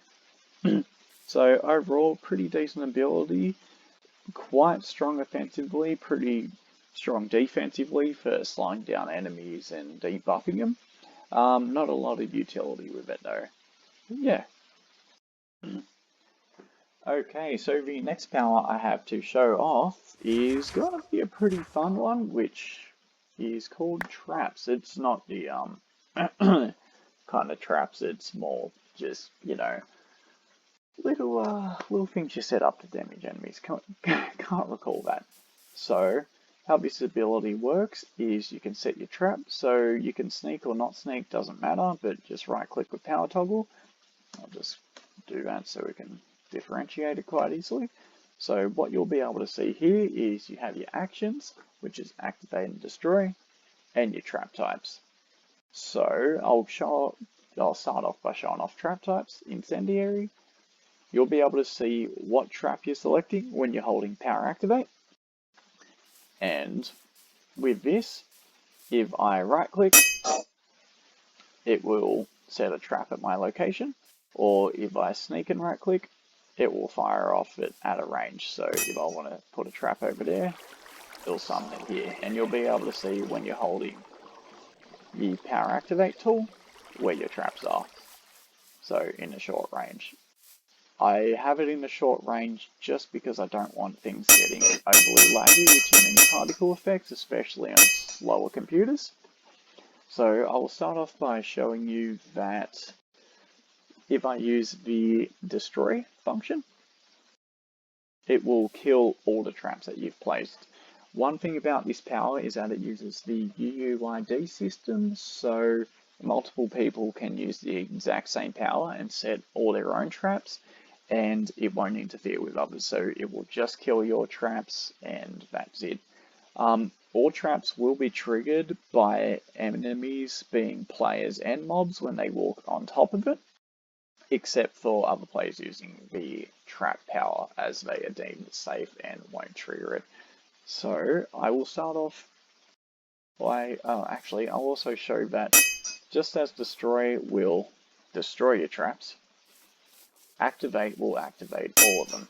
So if I've got the incendiary trap and I decide to activate it, it'll set that area on fire, which is what the incendiary trap does. So I can set a couple here. I'll probably get out of the way, activate all of them, and it triggers all of them at the same time.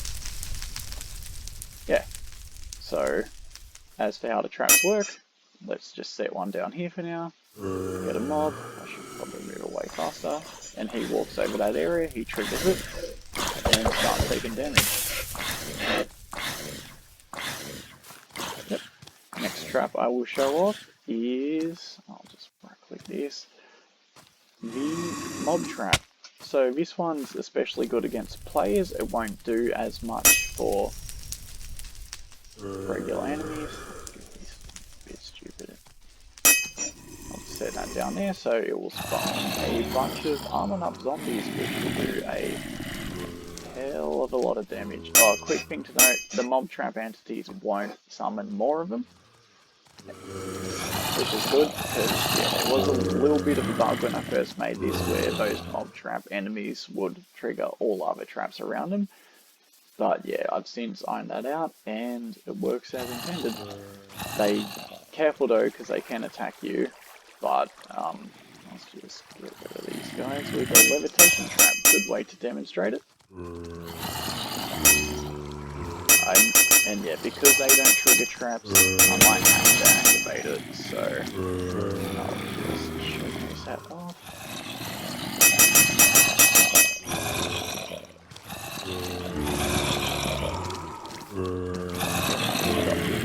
Because none of them are close enough. That's a little bit painful, actually. Okay, I'm just gonna run from them for now. This was quite stupid of me to actually set off so many at the same time. So yeah, keep in mind that they will attack you. Not the... oh, crying out loud. Anyway, now that I'm a reasonable distance away from him, I will showcase the levitation one. So I'll set that at my feet, just get this husk to chase me, let him trigger that. Levitation. Llama will also trigger it. He becomes close. Oh, one thing I will note is if you are at a trap when an enemy triggers it, it will also affect you. So, yeah, I have set it so things like the levitation trap won't affect you, but yeah, the explosive, the fire, the mob trap, other things, they'll come for you. So yeah, just keep that in mind. Now, next trap I'll show is the cobweb. This one is pretty standard for trapping mobs. It just fell from the sky. Yep. Want to get a husk trapped. There we go. Bang, he's done. And just say I wanted to add a couple other ones. It'd be good to showcase the debuff one here. It'll slow him down affect him with a couple other things, make him weaker. So yeah, you could set a bunch of these on the outside of the cobweb trap if you wanted to, and yeah, trap a bunch of mobs in there. They can be used in conjunction, and you can set as many as you like. Or maybe I'll just set an explosive trap there. Oh, that was not good timing. You need to walk towards me. There we go. Standard explosive trap. Quite good overall. Probably the strongest offensive one, but they can all be used for offensive and defensive purposes. And yeah, provide a decent amount of utility for different things. So, can even be used for mining if you want. Just say I'll trigger all those explosive traps I placed down. That will work like the bomb ability from the explosive if you use it that way. But yeah, overall, pretty strong ability and quite fun to use.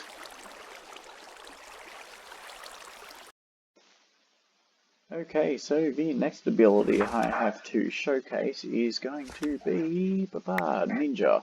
So this one is mostly unoffensive, bit of a buff up power, just kind of like a ninja where you'll get a couple things just to, yeah, spice up your combat ability. So I'll start off by saying this power will work, or actually first power of this, when you use power activate, closest mob to you, you will teleport behind. So, kind of good for setting yourself up for teleporting out of situations, or, you know, it's basically the non-passive version of the Combat Master's main ability, which is, well, yeah, their auto-dodge ability. So, overall pretty good. When you right-click and sneak and hit power activate, you're given this little GUI, which you have your attack types. So I will demonstrate those. These work when punching or using different melee weapons. So normal, just regular old attacks. When you use flurry, it will hit all mobs surrounding you in a pretty decent area, and it does very strong damage. So yeah, keep that in mind. It will also damage players and yeah, possibly passive mobs too. So after effect, just like Dragon Ball, when you hit the mob, you'll teleport behind them. So it's good for keeping up and yeah, just basically spoofing them a bit. So demonstrate here. Oh, and you might have to keep in mind that they will still receive knockback damage, so yeah, just keep in mind that unless you happen to not punch it very well. And the last of the attacks is extended slash. So when you punch something, you'll see those effects that go out that way. Actually, I should probably go in a place that's not icy because it's not easy to demonstrate. Now I've got my teleport. So I'll lay out a bunch of mobs. This is basically the ranged version. It will slice a bunch of things in front of you. As you can see with the particle effects, it's a long range slash. So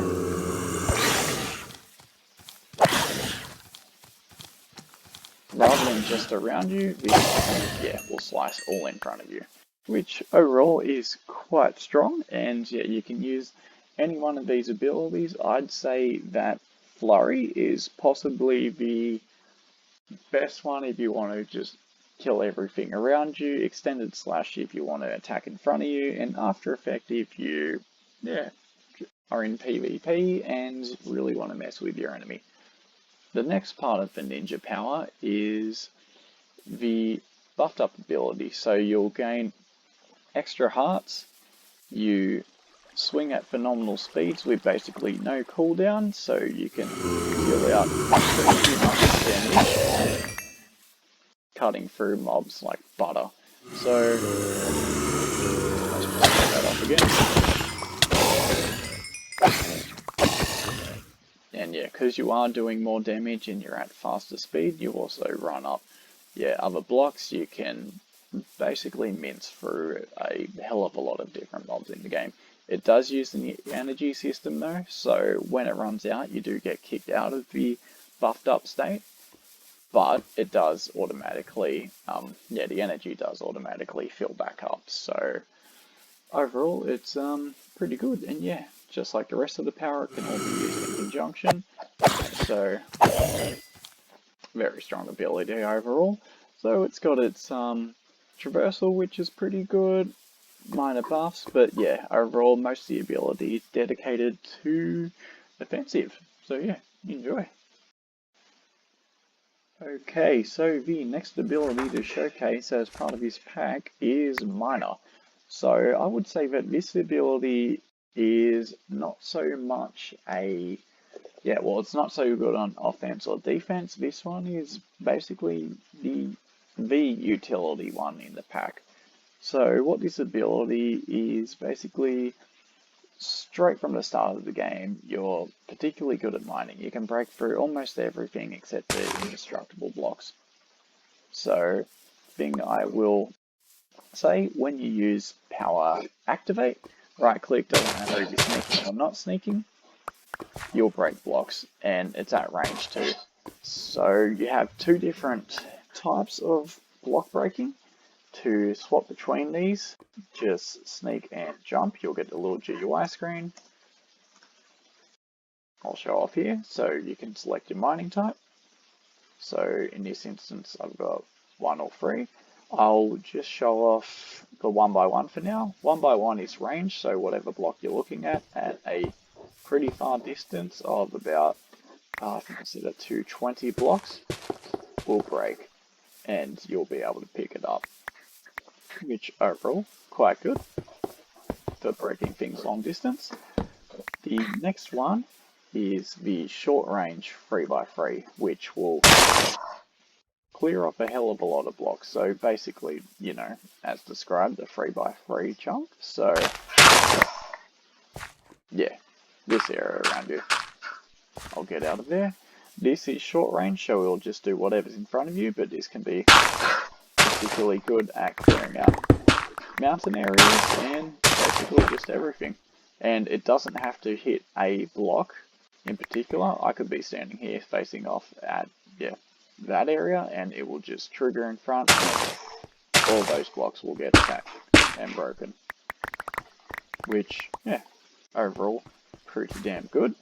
So, next up we have Item Vacuum. So this is good in conjunction with mining, as all items in a, yeah, pretty solid vicinity will get teleported over to your inventory immediately, so I should probably demonstrate that. You can see here everything's getting sucked up and ending up in the inventory. Same as that, all of them. If I switch it off, you'll be able to see that they all end up on the ground, and I can just switch that back on and I'll pick up all of them. So yeah, bit of a passive, but it allows everything just to come to you all the time. The next one is the particles. So I have just set this just for when you're sneaking. It will show the area, or when you're sneaking and holding the power activate. Of course, it'll show you what the area around is that's going to break. So if you're unsure, or if you just want that extra little thing just to clarify what you're breaking, you can just hit that down. Okay, that's the area that broke. Or, yep, it's going to break this one here. It's, yeah, just sort of peace of mind. You don't have to use it, but it's up to you. And that's only for the 3x3. I haven't yet really set it up properly. Well, actually, to show what exact block it's going to break for the 1x1, but it's a bit hard to see at the moment. But off in the distance, there will be a little bit of a bubble particle, which, yeah, shows, it's really hard to see here, the furthest you can reach with it, which, yeah, is quite far back, as you can see. But if you can see that little bubble particle effect just there, it's really not the best. But yeah, trying to get a good picture of it. Yeah, it has that. So, next part of this ability is your void storage. So for any of you guys familiar with the original data pack, void storage used to be a different power, but I merged the two, that being miner and void storage, as I thought it's more fitting, and yeah, basically they were they weren't very fleshed out as powers, if I'm going to be honest. So yeah, put them together. What this does is it uses the UUID system, so every player using the miner ability will have their own unique void entity storage chest, which when spawned will save all your items. No one else's. There will be absolutely no mix-ups or anything, that you can keep and recall and put whatever you want in at any time. So just say I use this, pulled all my crap there, I can either resummon it over to me using power toggle without sneaking. As you can see, I'll have it here, doesn't matter where I go. There. Mind you, players can still steal from it while it's here, but if I right click and use power toggle, it disappears. And I will show you that once that has gone, I can resummon it just using power toggle, and it will still have everything in here. So this is basically just a watered down version of my other data pack, which you can also look for in the description, which you can find in the book, or you can just check the site where you downloaded this data pack, of course. And it goes without saying, but otherwise it's a player only chest that you can use, no one else can access, and it won't override any other players. So absolutely fantastic utility power, but no offensive or defensive purposes, so play how you will. Oh, bit of a burp there, sorry. The next power to showcase in this data pack is going to be, like its namesake, Juggernaut. So, anyone familiar with X-Man? What's a Juggernaut? He's the guy that runs at things, and as he runs, he builds up speed, does a fair bit of, running damage, he's harder to kill, that sort of thing. So just like that, this ability is pretty passive in that, as you run, you'll gain up more speed, which you can see with the level. So while you're running, you'll gain more and more and more, and if you stop running, you'll start to lose your level. So demonstrate here, losing level, gaining level. The longer you're running for, this is probably not the best biome to even demonstrate this power, considering there's a lot of crap in the way, but I'll try to, I'll just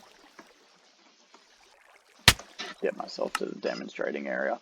So I'll run around for a bit, you'll be able to see how much I'll generate, which will end up being quite strong and high.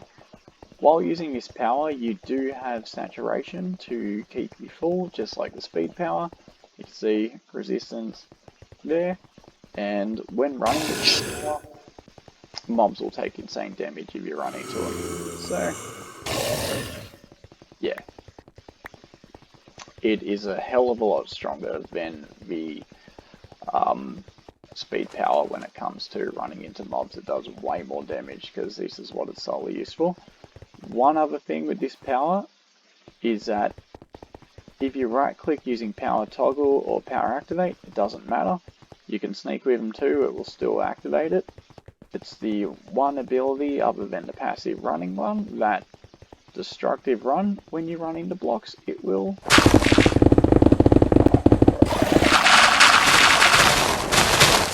mince through them. And this also does vary on what direction you are looking. So you can use it to, start to tunnel underground if you like. By looking down, you gotta get it at a good angle. It can be pretty hard to get. And I can use it to start running and looking up. Get out. So pretty damn strong overall. I'll switch that off for now. May as well actually keep it switched on to run through this tunnel faster.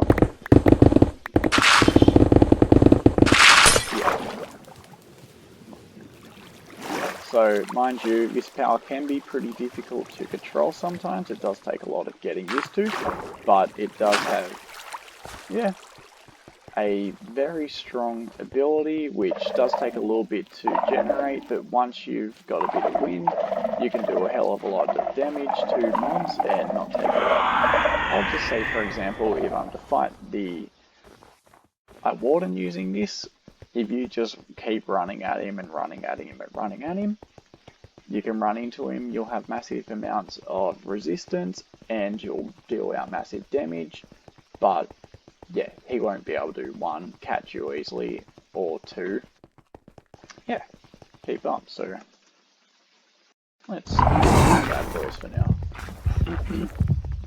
Just keep running at him. Probably one of the strongest fighting.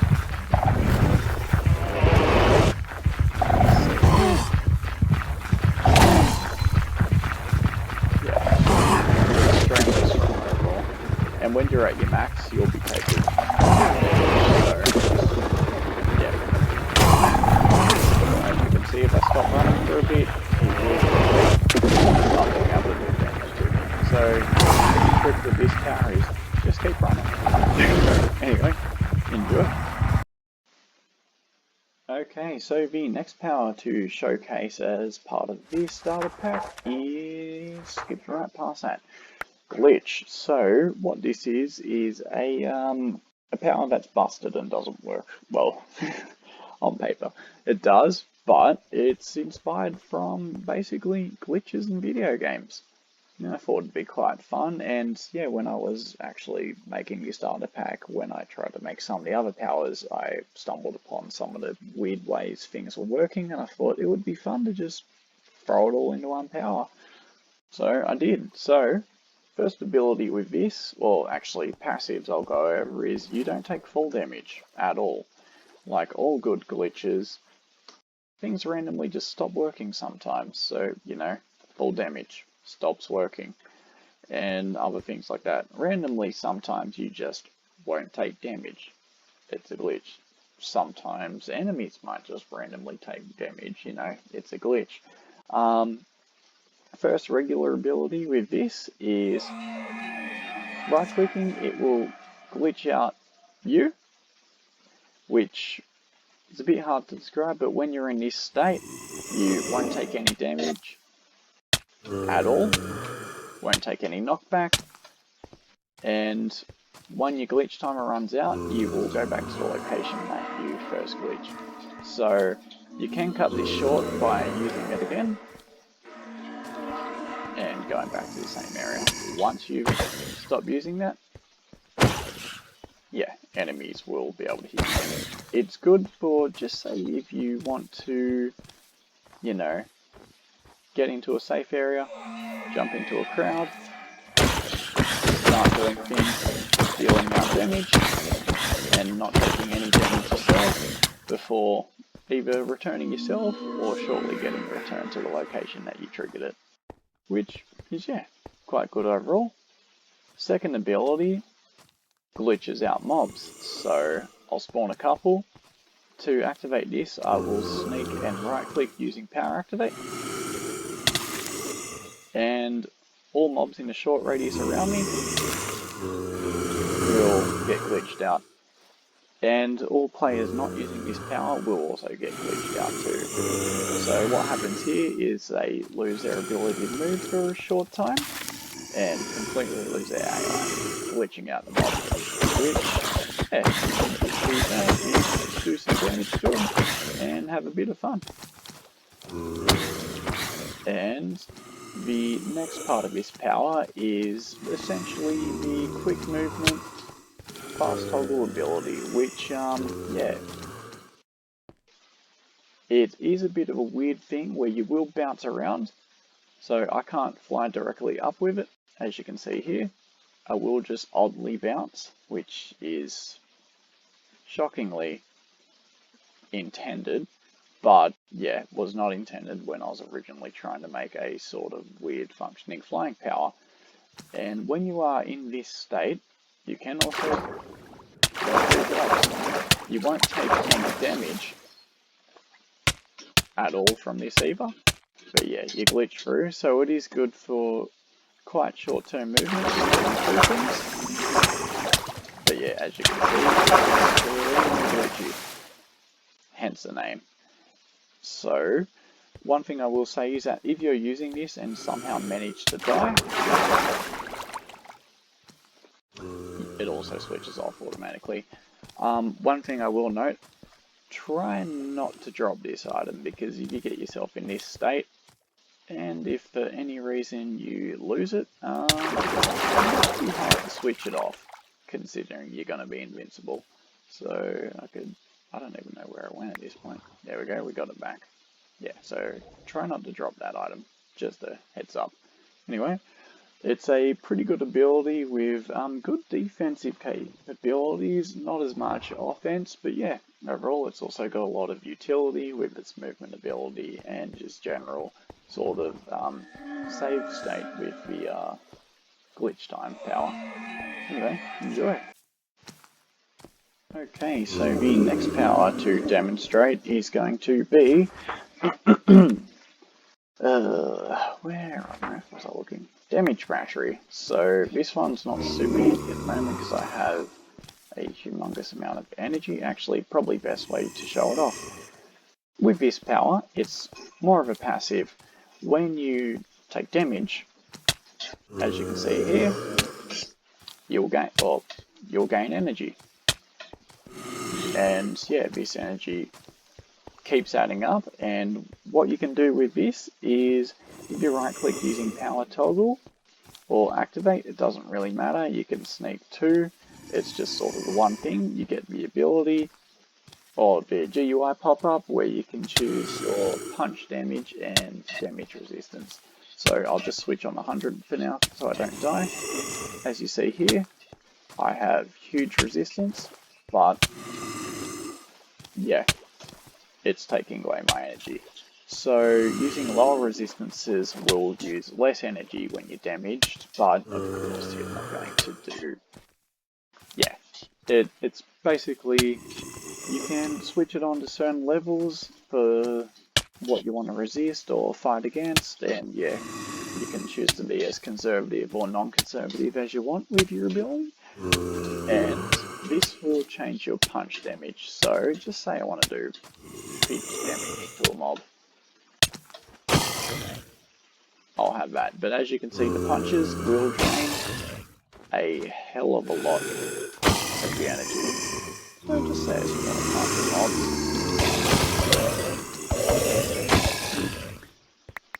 Yeah, you can cut through them like butter. This is an extremely strong ability, as it has some of the highest defense in the game and also an extremely high offense. Not a lot of utility, but it is heavily restricted by how much energy you have. Just say if you've got a small amount,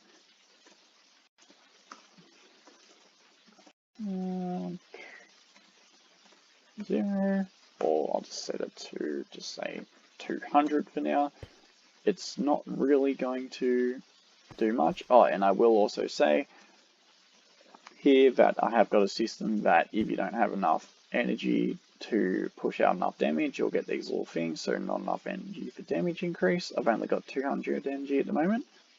I could set it so I can deal 5, 10, 15, 20, but because I'm so low on energy, I won't even be able to use 50. So let's just get a little bit more energy here. And because I'm below the mark that 20 uses, I've dropped off that. So I'll be using 0 again, or one thing I'll explain with the GUI is your res is your damage resistance level. So 0 being 0, 20% being 1, 40% being 2, as you know, so on, 60, 3, 80, blah and blah.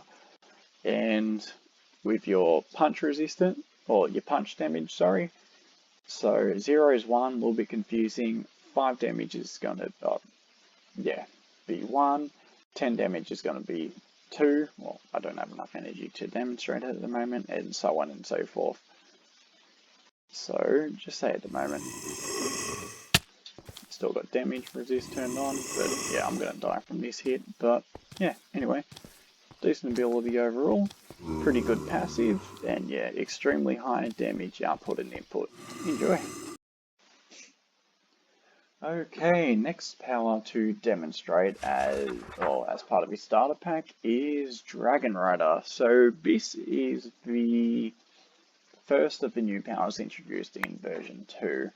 Or yeah, first of the main new ones that wasn't originally one of the others, or that was just the added sub power. This ability will let you summon your own dragon. It uses the UUID system.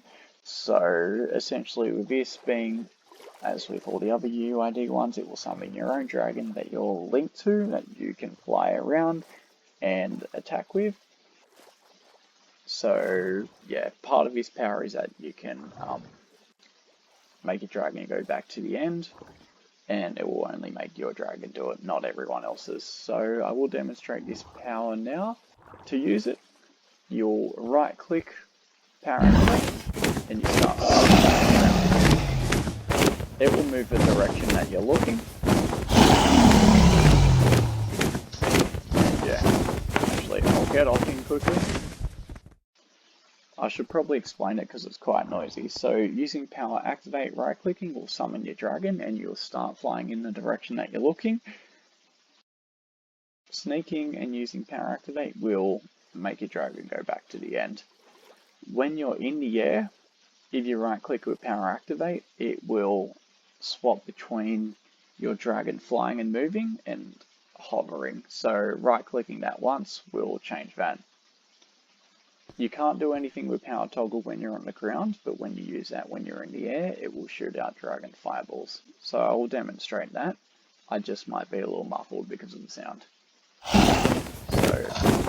the dragon moves the way that I'm looking, and as the dragon does, you fly through things.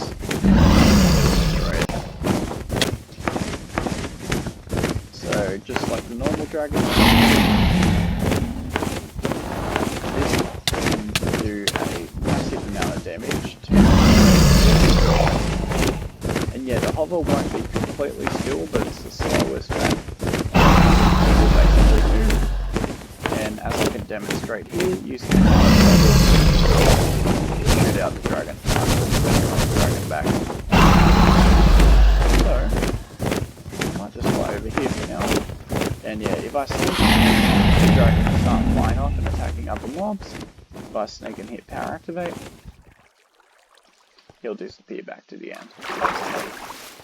But I'll just show you now, summoning a couple of husks, driving up here.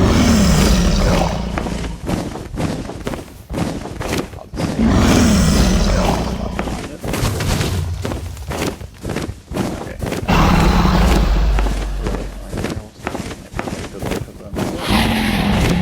Yeah, anyway, pretty damn strong mob with power. With a hell of a lot of ability. Yeah. One at the same time. Just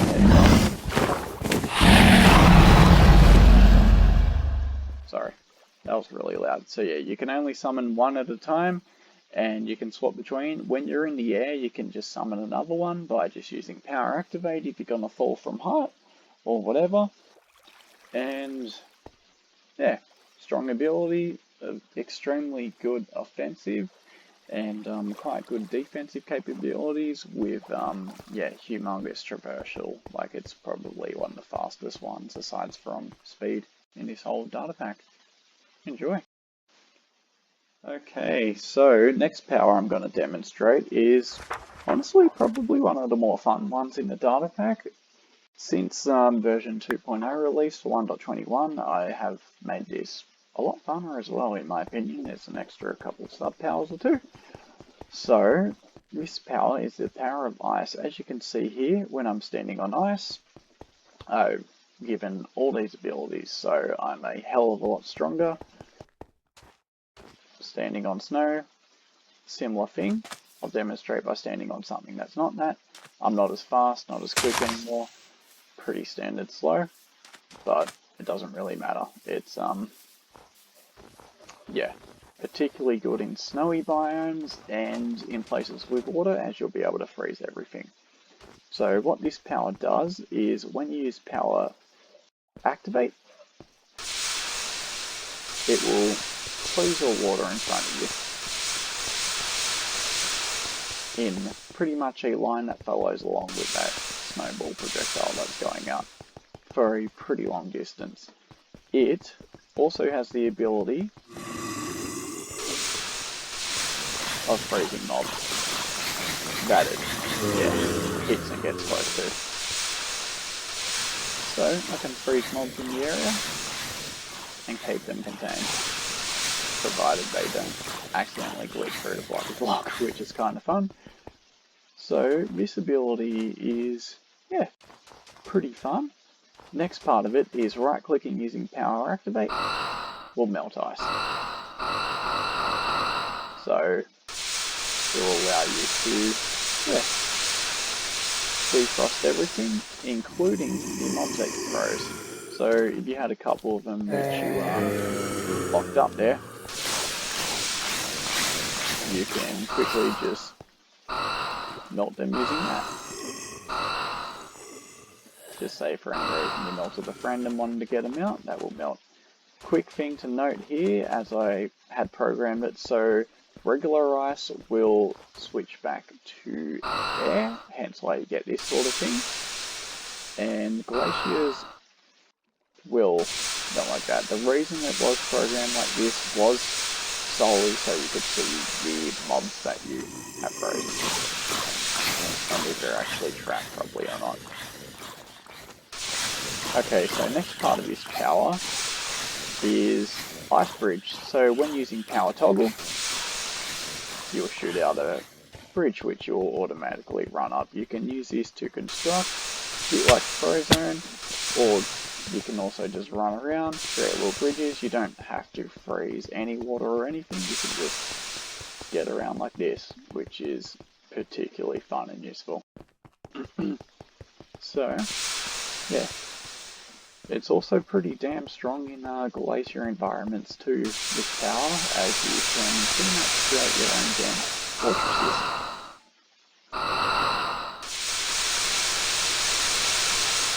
Making the glaciers even bigger than they were before, as you can see here. Just like this. Now it's looking like half a castle.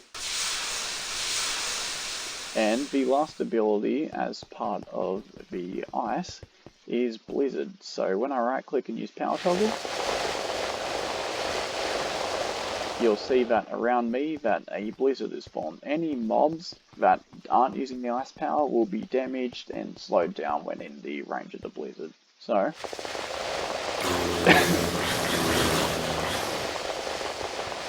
as you can see here, we'll get close to them. They'll slowly start to freeze and take damage, which this is quite strong overall and has very high defensive capabilities. With the blizzard, as it slows them down and attacks them, you've got a hell of a lot of utility, being able to ice bridge around, create your own paths to get everywhere, and freeze different mobs. Sorry, I really enjoy this power. Yeah. Also able to create quite cool structures if you're creative with it.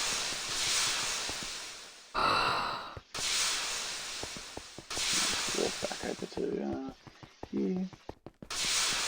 Ice bridge down, freeze that. Yeah, so quite fun overall, bit niche, not super strong, but yeah, extremely fun. Unless of course you just continually freeze mobs in ice, then it's overpowered for its application. Anyway, enjoy. So the next power to showcase as part of this data pack is going to be Wizard. So this one is a bit of a do-everything power in terms of how to use Wizard. It runs on the energy system, like a lot of other things. You won't so much as generate your mana automatically, but when you damage mobs, you will get your mana back, which is handy. Or, yeah, so overall pretty good. You can also get your mana back through one of the wizard powers, which I will show, which is, yeah, pretty good. So, to get started with the wizard power, sneak and right click with power toggle, you'll get your spellbook. So what the spellbook has, it's got your different spell types, and you'll be able to click on this and I'll start to show you all of them. So if I hit on ranged, you'll see all these different ones. What this tells you is how much mana it's going to use, and what 1 and 2 is I'll essentially show you with this. I'll summon a fireball for slot number 1, and for ranged I'll do wind for slot number 2. So slot number 1 is your power activate. If you aren't sneaking and just use a regular right click, as you can see, it'll shoot out the If I do sneak, this will be slot number 2. So it will shoot out the wind blast, as you can see here. I'll just show you another example with, I'll use teleport in number 1, and for spell number 2 I'll set a dragon fireball. So if I sneak and right click, I'll get a dragon fireball, and if I just right click, I'll have my teleport ability, and you can see the mana getting taken up with 100. These aren't super balanced at the moment in terms of damage and how much mana it uses, but you know, oh well. So the next spells that you can choose from will be the close range. So you've got the range ones being a fireball. I forgot to show off big fireball. Wind shoots out the wind blast, dragon fire, and teleport. Big fireball is just a higher explosive version than the regular fireball, which I can demonstrate the size difference here. So regular fireball's set to 2, not very big, whereas the other one pretty humongous. It's like 5 volt versus fireball in Baldur's Gate 3, for example, for anyone who's played that. So for your close ones, I'll just show off lightning and explosive. So lightning,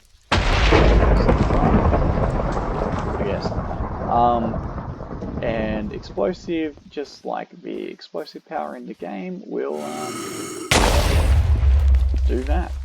And just like the other one, you can also fire with it, but it's not super necessary, this power, as there's a couple of different utility options to get around. But it's still there if you want it. Next up, we will have Golem, which will summon an Iron Golem, and Slowness, which I'll demonstrate as well, just on him. So, yep, Iron Golem and Slowness, which will affect the entities. Yeah, Iron Golem is a bit more defensive, but pretty standard. AoE will, you know, give all mobs around you slowness. Weakness runs on the same thing, where it will give a mob in front of you weakness. AoE weakness will give all mobs around you weakness. It's, yeah, pretty self-explanatory with these ones. I feel like I don't need to show it. Poison will poison the mob in front of you. So, probably not best to demonstrate past since I get to it, but for the new Iron Golem, Wither will do the same thing, but Wither, Heal will heal them, Self-Heal will heal yourself, which is, yeah, you'll see the little particle effects pop up around it to show that it's worked. I might do myself some damage actually, just to show you that the self-heal is pretty good. I should probably damage.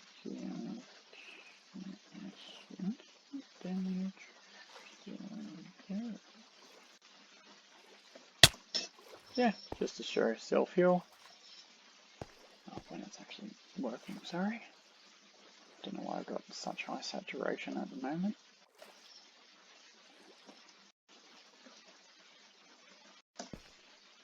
Let's just lose some of that 100 bars. And just get a little bit of damage rolling on myself.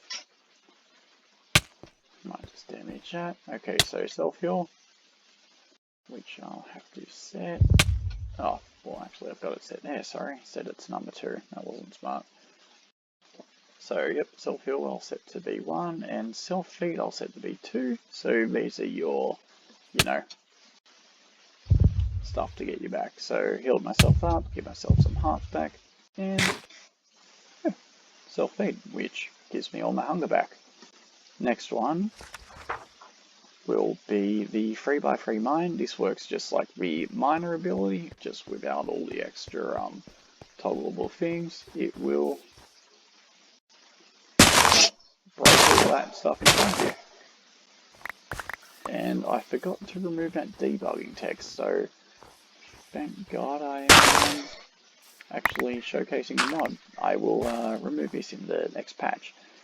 And the next couple powers, we've got buffs, which using any of these will buff you with all these standard ones. So as you know, mana, what it is, what level it is. So just say I said jump boost. No, don't have enough mana. Well, let's just, you know, cheat myself a little bit. Some for now.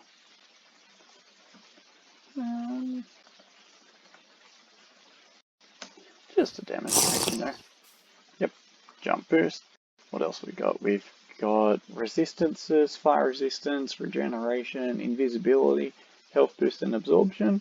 If you want to give yourself, you know, all that extra hearts, if you want to get into a fight.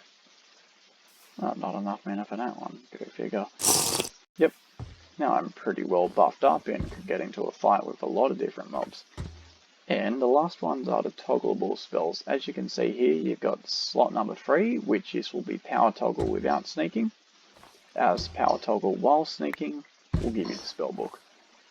So these ones are pretty standard, just like the last page, but with a couple other ones. Levitation will make you levitate, and charge will give you mana.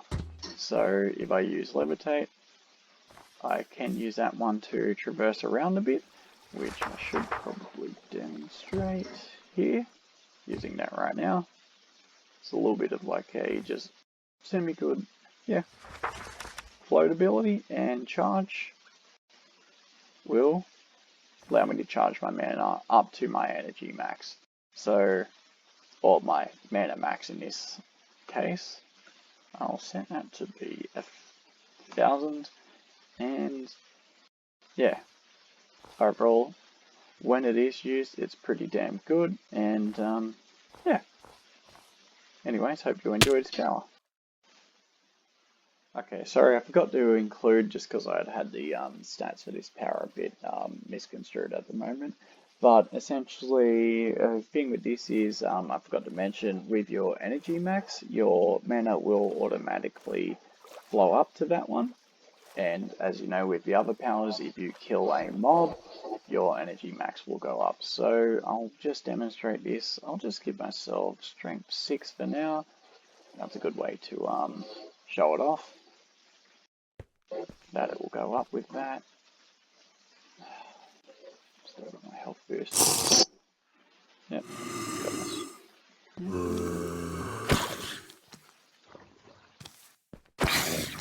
I did accidentally set health boost on. Sorry, I am quite out of it at the moment. No. Well, most of the time I am technically, so. Okay, give myself that. And I should probably set my mana to be the highest at the moment. I've got charge turned on.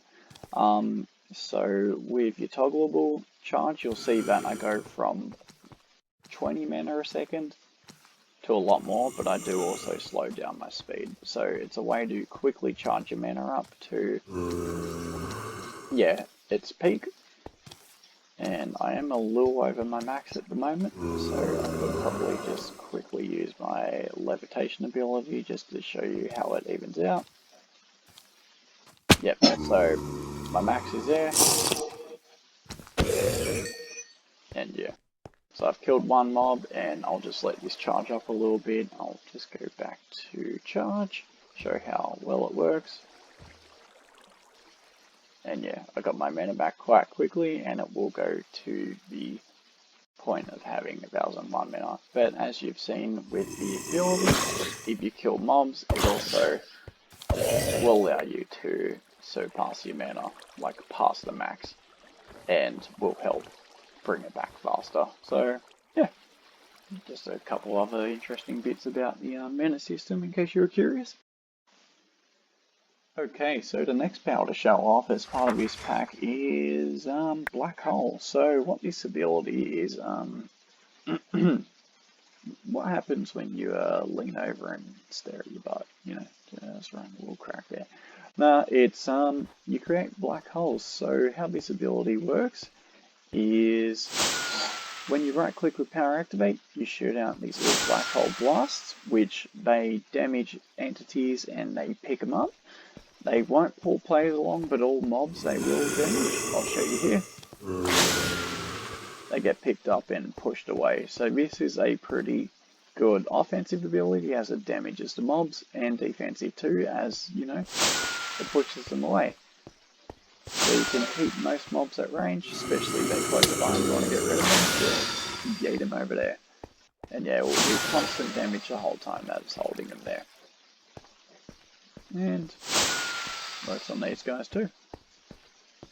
So, next ability is if you sneak and right click with power activate, you'll switch gravity push back on, which pushes mobs back. It won't push back players, but any mobs in the area will take a little bit of damage and then get thrown backwards the opposite direction of what they're heading at you. So, pretty strong overall. Good for keeping stuff away if you just say wanted to go in your inventory and swap a couple things around, or you just don't want creepers getting close to you and stuff like that. So I'll switch that one off now. Next ability, if you right click, you create a black hole. All mobs will get sucked into it in a short range and they take humongous amounts of damage. Yeah, this uses the UUID system as well, so each player who uses the black hole ability can summon a black hole and remove it as they wish. You only do get one, so if I put that ability here, the old one will dissipate, and it will happen here. Or I can summon another. So yeah, it's each player who uses the power can have it, but yeah. And if I sneak right click, it will get rid of my black hole. So overall, it's a pretty powerful moveset. It's especially good for defense and offense. It doesn't really have a lot of other utility other than keeping mobs away though, but yeah, pretty good combat ability. Okay, so the next ability to showcase for the data pack is going to be Adapt. So for this one, you can just get these items and just toss them right out. They're not actually necessary. This is a solely, yeah, passive ability, well, passive abilities, which, yeah, you know, keep your player completely healthy, and it's highly defensive, not a lot of offense in it, but it's essentially the ability to adapt to any situation. So with this power, you can't be poisoned, won't take weather damage, you clear your blindness effects, you constantly, yeah, you don't get affected by the warden's darkness effect, among many other things, and can't be affected by hunger too. Next passive ability of this is when you take damage, you slowly fill up a resistance meter. The more damage that you take, more of this builds up. I probably shouldn't have showed it at slow health, or sorry, such low health. Ugh. Getting all my words horrible today. But I'll just stand on this magma block for a while. You should see that it will slowly start building up. I'm on resistance 2 now. Resistance 3. I'll eventually hit resistance 4. And once you've been hit enough times, you'll eventually become completely invincible. And yeah, as long as I keep getting hit, that stays like that. Once I run out of this resistance, I will go back to square one and I'll slowly have to build up that resistance again. So I'll just wait till this is done. Probably shouldn't have jumped off that just in case I took damage. Probably not at such a slow height, so yep. All the way back down to resistance 5, I jump on this again, back to square 1. Okay, other parts of this power is if you adapt to everything, you'll adapt to being underwater very quickly. You get constant night vision and you adapt to dark places too. So as soon as the light level goes down below 7, you get night vision immediately. One other thing to note with this power is that if you hop in lava or get set on fire, you will take the first hint of damage, but then after that, you will, probably shouldn't have actually used that power at one piece of, one heart of health there, but once you take the first initial piece of damage, you're immediately fire resistant. So you will take damage to a couple of things, but once your body gets used to it, you adapt to it, and yeah, you start to survive. And the last little bit of passive for this power is your slow falling ability. So, yep, when you're in the air, hold sneak, slow fall to save your butt. Can help you with a lot of different things. But yeah, overall it's a pretty strong ability in terms of passives. It can save your butt with a lot of things. Not a lot of offense ability, not a lot of utility, but yeah, extremely strong in terms of defense. But yeah. Okay, so the next ability to showcase as part of this data pack is Muscle. So this one is an offensive ability, as it's basically the Mr. Incredible of the data pack, being that you're stronger, you have more jump height, slightly better resistance, and other things like that. So you do pretty strong base damage, which you're able to take out most standard mobs in 2 hits. Something like these guys, you'll kill pretty damn quickly. And yeah, same with iron golems. So base things around this power is when you use your power toggle, you'll ground slam, meaning that all mobs around you will go flying up, including players too. This can be used sneaking and not sneaking, doesn't matter, so I'll show you that.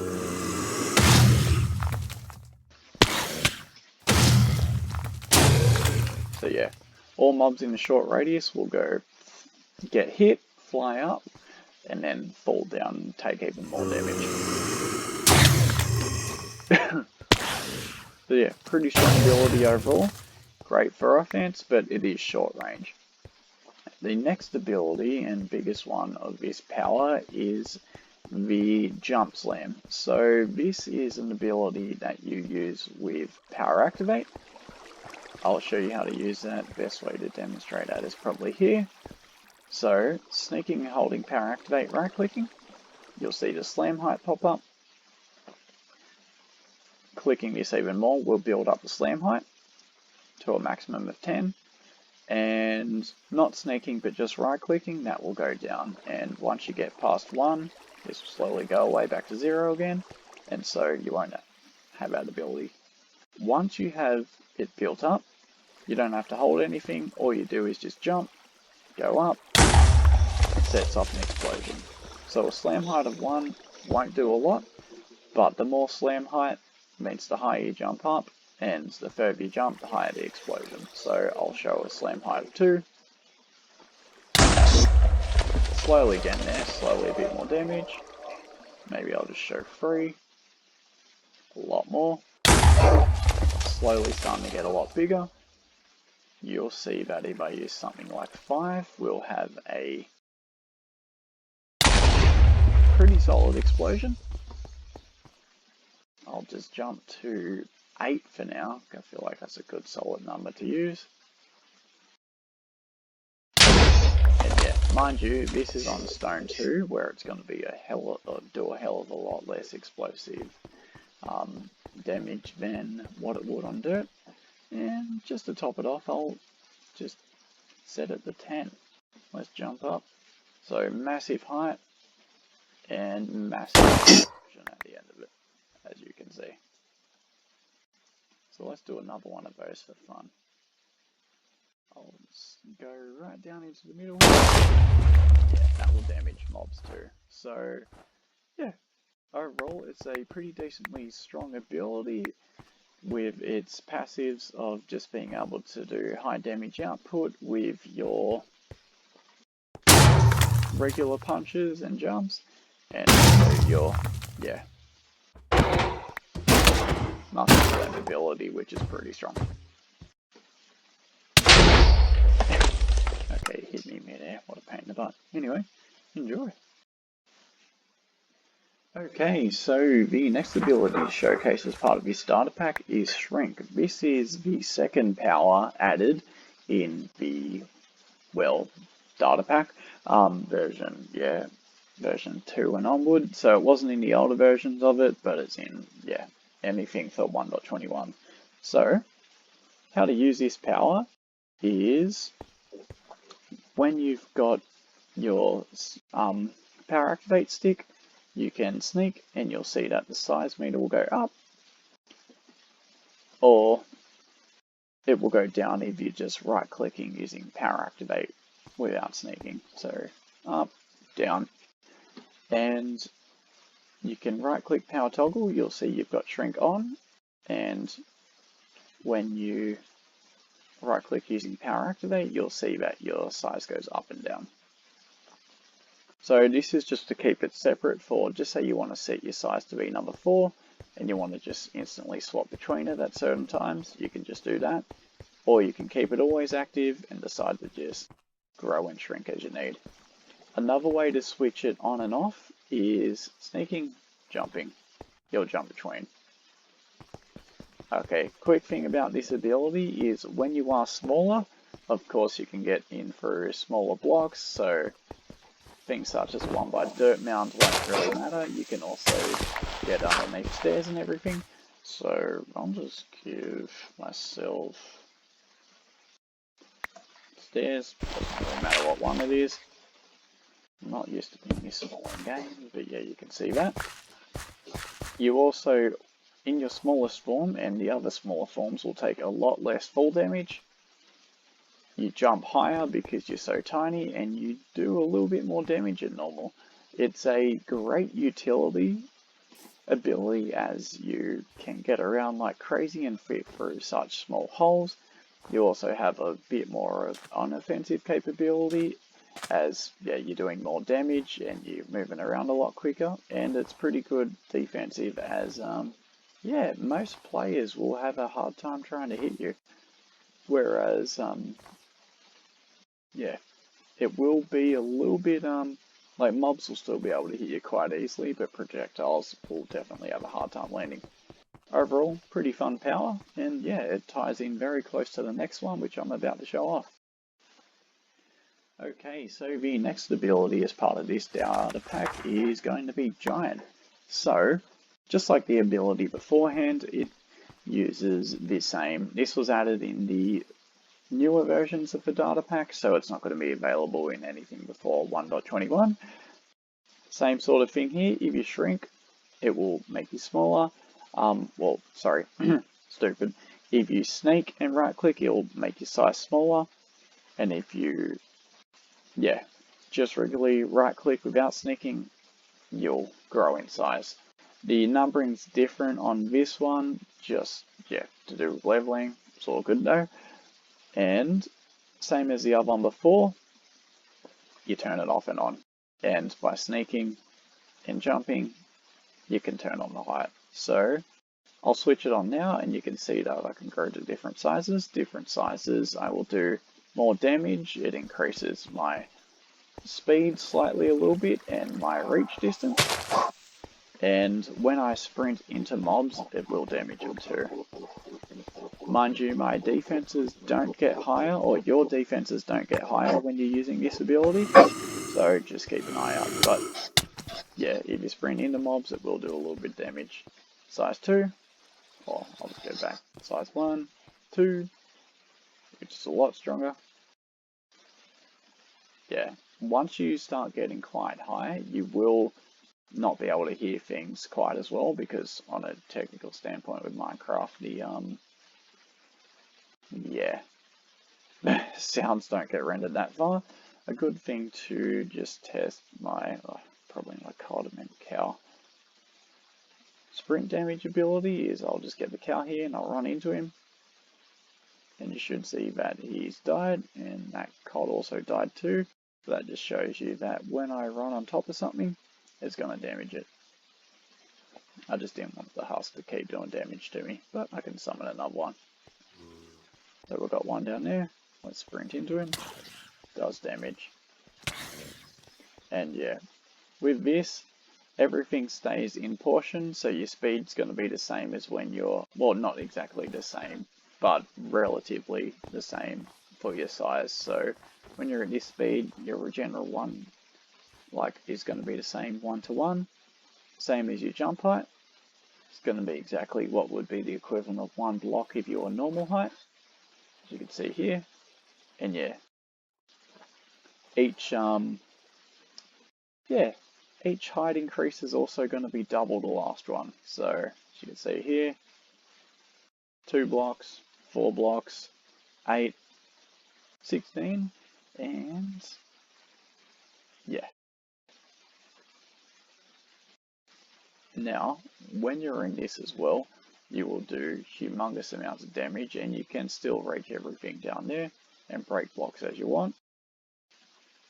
But yeah, overall it's a pretty good ability in terms of you can put out some pretty decent damage, but it does come at the downside of you're a big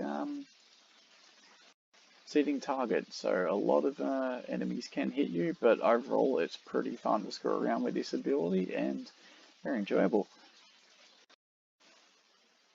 Oh, another thing I forgot to mention, yeah, just like the other previous abilities too, I should probably demonstrate it with a smaller one so I don't die from this, but you also have the sneak jump toggle to grow in size or shrink in size, so I'll just use a bigger one. I'll get to here so I can actually guarantee I'll jump in and hit the right one.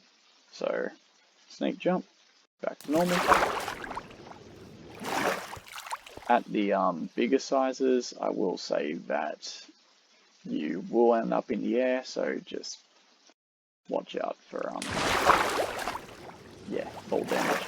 And same thing, sneak jump, I'm big again. So yeah.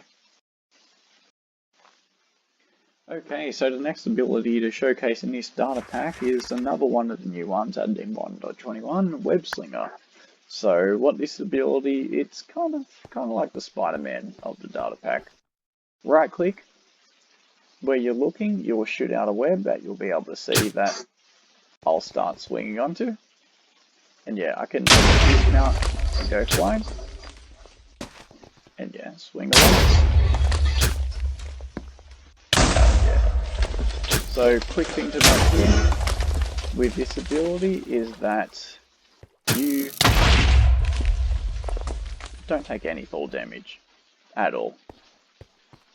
And with your web slinging, if you're looking up and go higher than what the actual web sling surface that you're attached to is, you will go flying off of it and unlink from the web. If you fly too far away from the web, you will unlink from it and go flying. If you shift click, you will unlink from it. And yeah, so I'll demonstrate that now. So unlink from that by shift clicking. Next I will fly far away from it and I'll unlink. Actually no, I'll show off what happens if I am looking up while I go higher than that. So unlink, because I'm higher than what the swing was. It's the way to basically send yourself launching. And the last one is if I fly too far away from the web point. Oh, and watch out because you can accidentally get teleportation damage. Fly too far away, web unlinks. You can shoot out another web while in midair and you'll start swinging from that one. So yeah. it's pretty seamless overall. And it's flying, which is pretty fun. So next part of this ability, and yeah, oh sorry, that is used with sneaking and not sneaking. It doesn't matter. I would suggest not sneaking though to get it to work seamlessly. Next thing, when using power toggle, you shoot out webs. This will end web mobs. And when you sneak and use power toggle, it gets rid of the webs. So yeah, overall with this ability or this power bow, you do more damage and do jump higher. And yeah, can web enemies, bring them in, yeah, swing on webs, and basically, yeah, have a great time. So, hope you enjoy. Overall, it's got some utility applications, it's kind of strong, and yeah, just pretty fun overall. Okay, the next ability to showcase in this data pack is Meteor. So, with this ability, I'll have to showcase, you summon meteors, hence the name. Probably should have turned Meteor Shower on yet, that wasn't a good idea. Okay, accidentally do that, that was not the smartest idea in the world, but whatever, I just might have to... Sorry. You know what?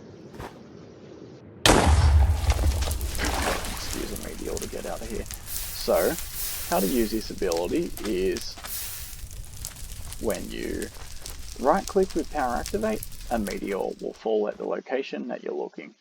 And just to choose between what kind of meteor types you want, you sneak and right click using power activate. You have your standard and your rain. I'll demonstrate that just over here. Actually, I'll just do it looking at this tree. So the standard one is your one big meteor, which does pretty decent area of effects. It does, yeah, a bit of a massive explosion, as you can see there, there and there. You can summon these pretty far away, I'd say up to that glacier there with no issue. Don't know if it will reach that one. I think it's only got a range of about 80 blocks there from memory. I built it a while ago, so I can't quite recall. But as you see, if I summon one over there, bang, that's a bit of a huge crater. Now, the next meteor type being rain will rain down a bunch of meteors. This one is good for, yeah, just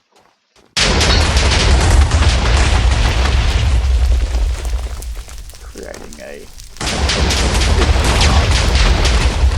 And there's no limit to how many meteors you can summon at the same time. Just say I want to go apeshit.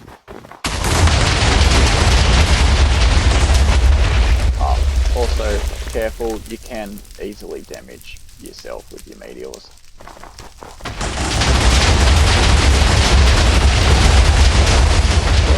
that's a fun amount of meteor rain. The next ability is when you right click with power toggle, you summon a meteor shower. So meteors will randomly fall around you and do a bunch of damage to anyone they hit. Overall, pretty damn strong. The last ability of this one is your... haven't really got a name for it, but I'd just call it the self meteor. So you right click, or sneak and right click power toggle, you go up into the air, you start burning up before you blow up the area around you. So pretty damn good for destruction. This ability overall is extremely offensive, not a lot of defense at all behind it, but yeah, pretty damn strong and pretty damn destructive. So it's an especially good griefing tool, especially if you just say put it on standard meteor and just let it rain. That was only about 5 or 6 that landed, but it's still a couple. Water's gone in the way, but you can see here that it got down pretty far.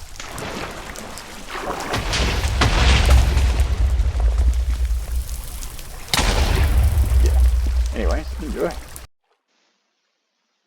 Okay, so the next ability to showcase in this starter pack is going to be Smoke. So what this power is essentially anyone who's played Infamous Second Son for PlayStation 4, it's like a smoke ability. So when using Power Activate, right-clicking without sneaking, you will shoot out a smoke blast, which will damage enemies, also send them blind, they won't be able to see, they'll take minor damage, and all that sort of thing. I'll just demonstrate now. And yeah, over time, slight woofering effect, even if you miss them and hit next to them, and get close enough, it will still blind them.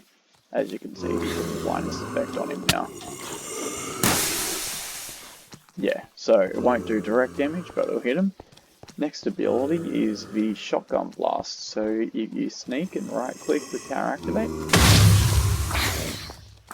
it's a much stronger version of the Killer Blast, just with nowhere near as much distance. And it can hit a lot of enemies at the same time. In a pretty reasonable area. And it does pretty high damage too. So, next part of this power is the quick smoke movement effect, or smoke teleportation. So this will shoot you forward a reasonable amount of blocks in the direction that you're looking. You can even go up or down and around.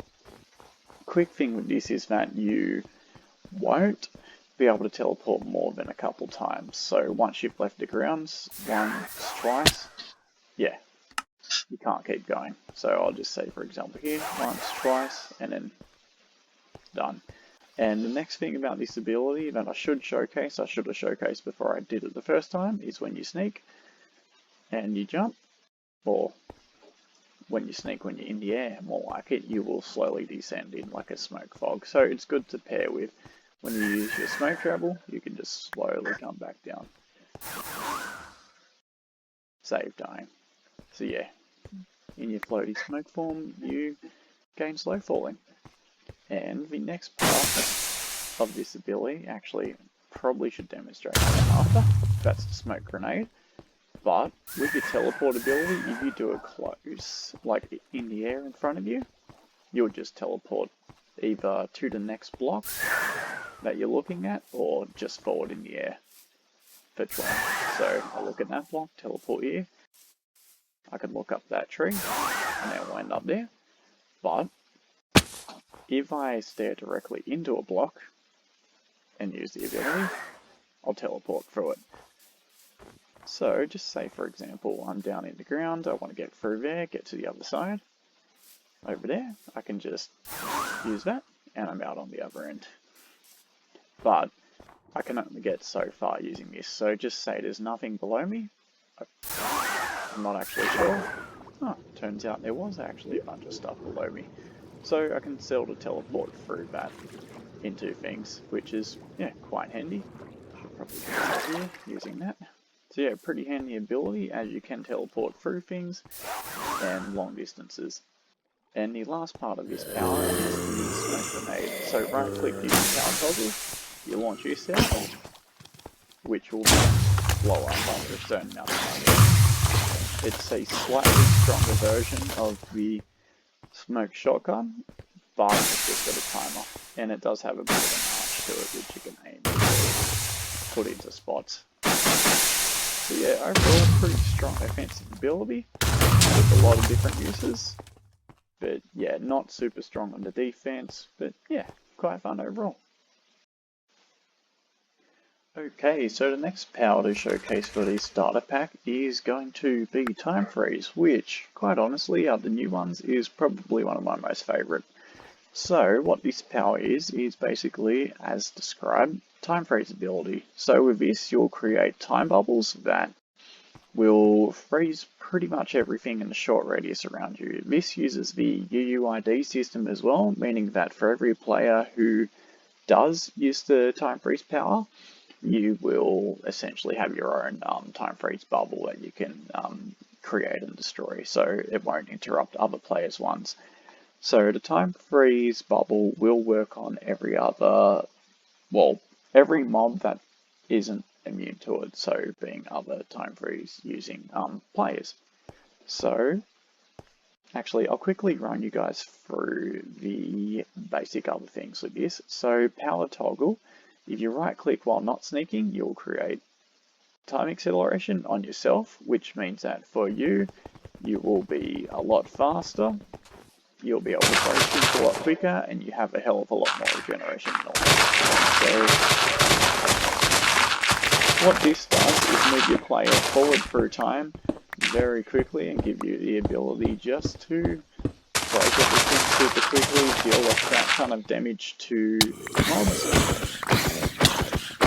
Yeah. Essentially putting you super forward in time. And yeah, if you want to turn this off, you just right click again with power activate and time acceleration drop again. So super handy offensive and defensive ability, as you can get away from mobs quickly, get through things. Super useful for utility for mining, as you are essentially putting yourself, just an accelerated time warp, and you can get through stuff super quickly. As you can see there, I'm not even holding anything, and I can get through stone like that. And the next part of this ability is if you sneak and use power toggle, it's time bubble. So in this, you can't move, you can't even jump, you can't do whatever, you can't break any blocks as you're freezing yourself in time. Mind you, I will say try not to drop anything, because you might get stuck in this. But yeah, when you're in this state, can't even place anything, I forgot about that. Mobs won't do you any damage. So whatever they do, you'll be completely immune.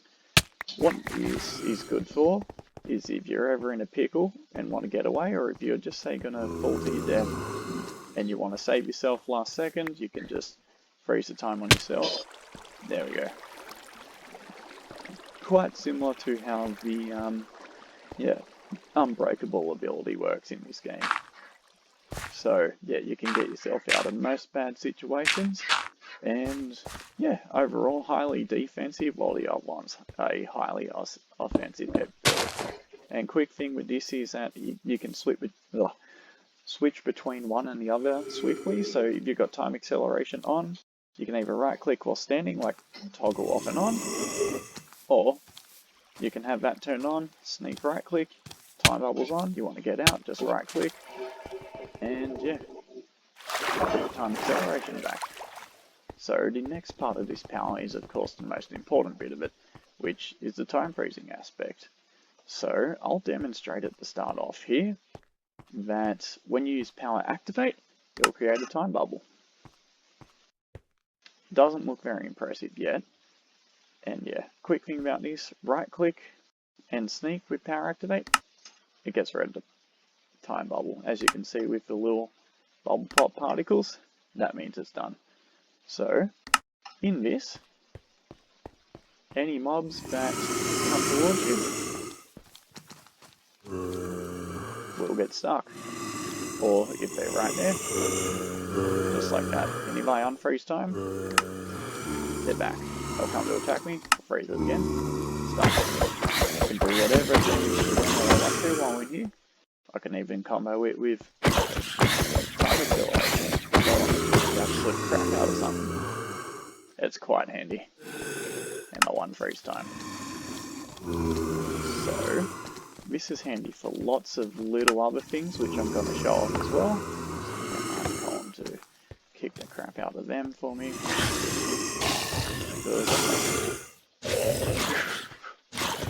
Oh, and he got frozen in the time bubble.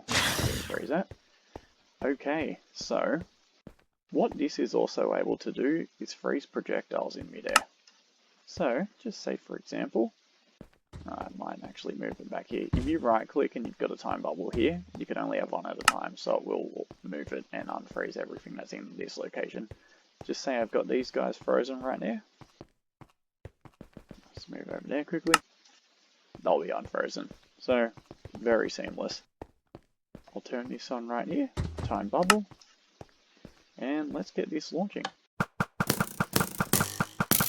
So, probably not the best angle to show it on, as a couple of these got frozen, but it freezes its motion. So if I unfreeze, they will continue. I'll do it right here.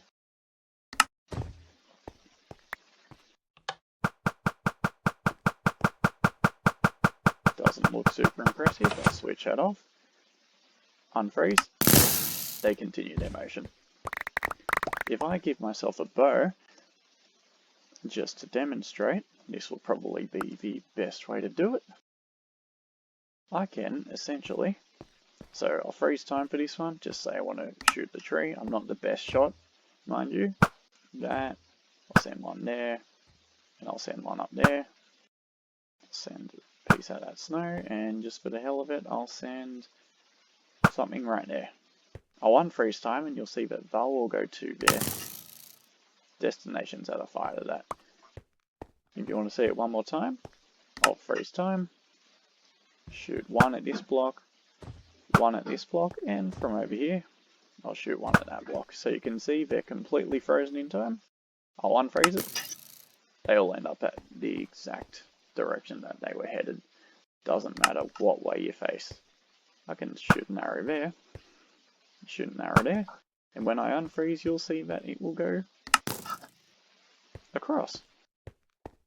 This will also work against any mob projectiles as well. Say I'm fighting a bunch of places, maybe a skeleton or two.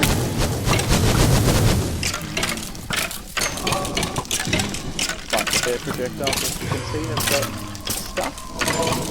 If I get out of the way and unfreeze all this, these are going to go flying. So extremely super handy ability. I will get out of the way because, as you see, if I go over here, they're all going to fly out that way, where I was standing. So, overall, extremely overpowered ability, which is one more thing I haven't showed off with it, is the ability to freeze TNT explosions. I'm not going to get affected by this. I can light it as many as I want. No issue. And it gets frozen, so I can unfreeze and refreeze. Nope. It'll get its exact timer back as well. So I'm just going to get over there and let that blow itself up. So I think TNT goes on a 3-second timer, right? Let's go. 1002. Oh, the make gets a little bit bigger. Bad timing on my behalf. I'm not used to it. So, just say for example I want to just stop it last second, and so I can troll people with it. Okay, last take because I friggin' sucked at that. Honestly. I'm not good at this game. Okay, you know what, just crying out loud, I should probably cut this, but I'm just determined to get it because, yeah, just whatever. I'm pausing it now because I kind of suck at this. Yeah, just say I wanted to create a TNT cannon which will just launch stuff at your enemies, and you've already got the timing of it, unlike me. I'll just, you know, light a bunch of them. And then if I get away, that should blow up in it within a second or two. Yeah, I can't do the timing, see? But you get the gist of it. So overall, pretty damn overpowered ability with the ability to freeze all mobs and, yeah, basically projectiles, TNT, anything you want. Also forgot to mention that any players stuck in the bubble too won't be able to move, and they won't be able to use their powers either. If I had someone in multiplayer to test with, I would show that off, but yeah, I can't as of right now. Actually, I could probably show something in my other world. I'll be back in. Okay, so the next power to show off in this data pack is going to be Reaper. So, this one is one I've been cooking up for a while. It's essentially the Necromancer power, if you will. So, basics of this power is actually, I will say credit to the player Big Homie 20 who actually gave me the idea for the Reaper Scythe attack, which is what I'm going to show off first. I'd been looking for abilities to add to this power but couldn't think of anything, and at the same time I was creating this, he actually suggested it, so I thought I'd add it. So the first one is the Reaper Scythe attack power, which when you're holding power activate and right click without sneaking, you attack with a big scythe, which will damage enemies and players. It does pretty high damage and it also breaks blocks. So it can be used in at short range. The tip of the hoe or scythe is where the block breaks, and yeah, it's also rotational, so you can use it up there, break blocks lower. Yeah, the hitbox of it can be a little seemingly janky at times, but it's just a bit to get used to because of the rotation. So yeah, pretty strong ability. It can be used to kill things pretty damn quickly, as you can see there with the Iron Golem. It does huge damage.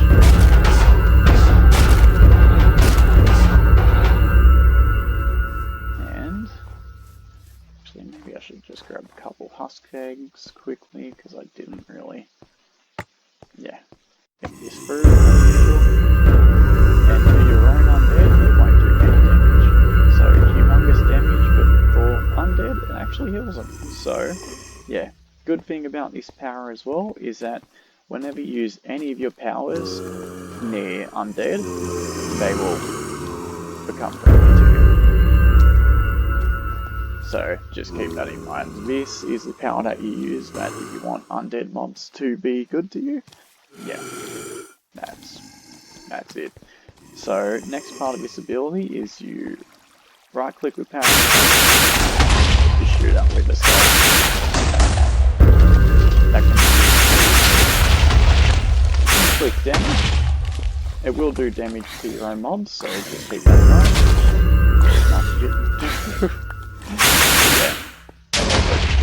So just standard, just like the Weaver.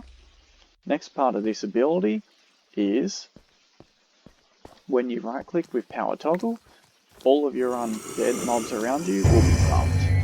So just say for example I summon a villager. I can buff these guys up a bit, and you'll see that they've got a lot more speed and will be able to do a hell of a lot more damage and catch up to him a lot quicker. And I can just keep right clicking this and keep buffing them. It also heals them, so it's extremely overpowered when you have a bit of an amount going on. Also, it will make them have fire resistance, so they're not going to get damaged during the daytime, which is extremely handy. Next thing to showcase with this power is if you sneak and right click with power toggle, you'll get your own skeleton mount, who is quite fast, and to non-undead mobs, he does radial damage. So yeah, as you see, it can be pretty strong.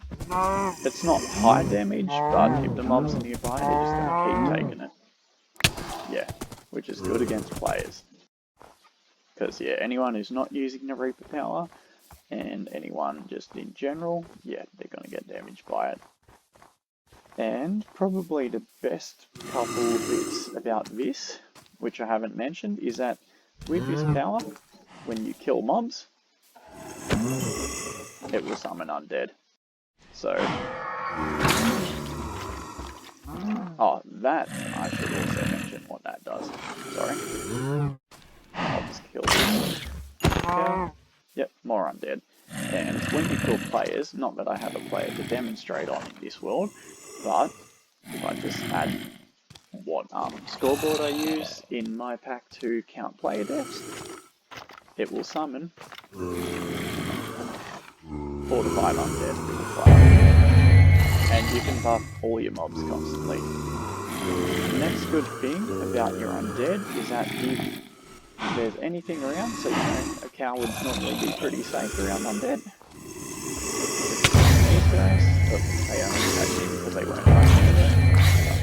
A little bit of infighting there because he damaged me. If you take damage from any mob, or you damage a mob, your mobs will go attack them. So, just say I've got my cows here, I can buff people, I'll buff them. Or the undead near me will go and attack them. So, just say I pick a fight with a cow for some reason, they'll kick the crap out of me.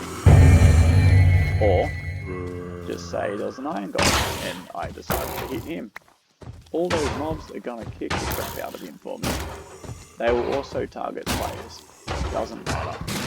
And if I want to make them do extra damage, I can buff him. So, hit him, set all my mobs to look for, and I can buff him.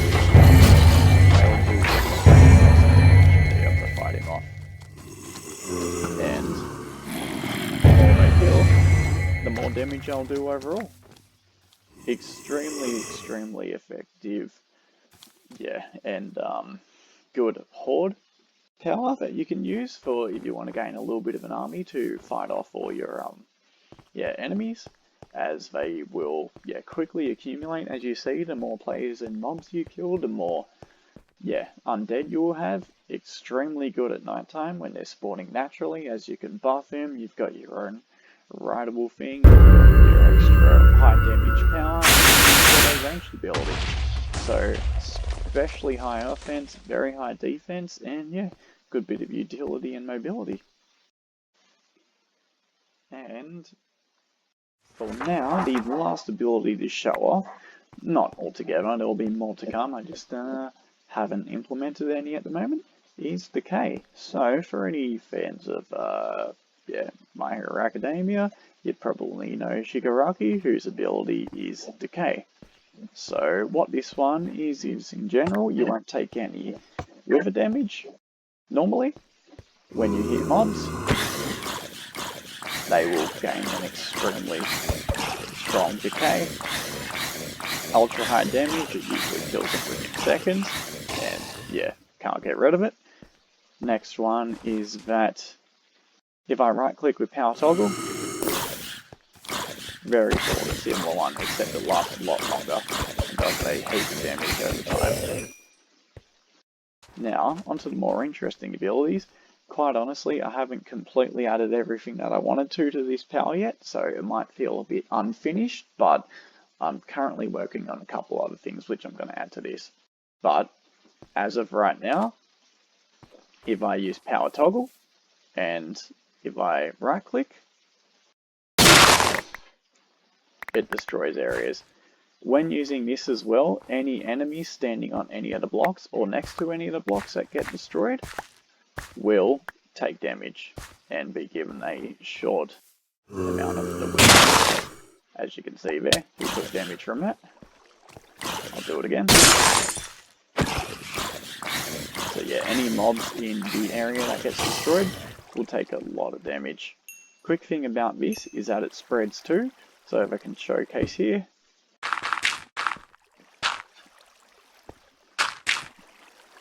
if I use it right there, it will go along the blocks. So it follows along. It does do a bit of a wide area, so this is a pretty strong attack which can be used to do a hell of a lot of mining and clearing. Oh, actually, and I'll showcase that properly. So there's two versions of it. If you right click, it's a much smaller area which is damaged with power toggle, so it goes down as well. It creates a bit of like a diamond shape effect, as you can see. The next version of it is if you sneak and right click, it won't go down, but it'll spread a lot further. So this stops giant craters from being left, but you're able to bring down things such as trees. So just say I want to use one. You'll see it won't destroy most of it. But just say, for example, I want to do a crap ton of damage to that one. I can right click, it breaks a lot more ground. I'll show it here, for example. Or maybe in the ice, because that will be easier to see. So, general right click, little bit of a break. Do it on this one. A much bigger area and range of effect. Break this ice. There we go. Lucky that's easy with this power. Yeah, it spreads a lot further, which I could probably showcase over here. You might just want to say break the cave open a bit. Regular one without sneaking, as you can see.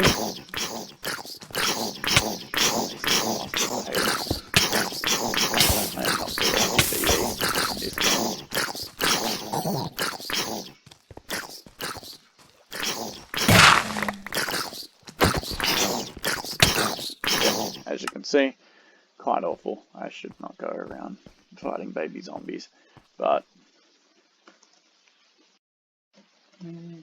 speed, let's just say 10, 200. Let's get over there quickly because I'm lazy. I'm going to have to deal with this for a minute. So yeah, as you can see here, not quite there, it's a creeper. Right click normally, when I'm not moving at 1,000,000 k an hour, take a very small amount of room. Right click, press the over. So, as you see, doesn't break anything below, clears out a pretty large area. Hell of a lot of damage to any. Yeah. Good if you want it. So, I kind of haven't announced it yet, but I'm planning on adding upgradable powers into this data pack as well. So, just one thing with this would be it will be doing a hell of a lot more damage soon as I can think of a sub power to add to this as well. Oh, and a quick thing, it will also spread up stuff like that. It won't break it won't break unbreakable blocks, but it also won't do obsidian too. It won't break water, lava, that sort of thing. But yeah, pretty strong ability with lots of different utility. Enjoy. Okay, so the next couple things that I'm going to show off for this data pack is I'm just going to run you through some of the crafting recipes. So, basic ones are for your, just say you die and you lose your items, that being the power toggle and power activate. Just say you want more of them. I'll throw those out there because I don't need them for now. You can put sand in the crafting table, doesn't matter where you put it. See a knowledge bank, that's knowledge book, that's not what you're after, but get that, and you'll be given these. Or, same with dirt. Do that, you get those bad boys back. Okay, next thing is going to be your super elytra. So it doesn't matter how you have it stacked, you can have it in whatever format you want, it's still going to make it, could even be like that. So, as described in the description there, whilst wearing this, which is unbreakable mind you, you gain firework rockets. Unlimited amounts of them. Or unlimited flying, which you can combo with whatever powers you want to. These are all pretty good. I might actually give myself just something useful for now.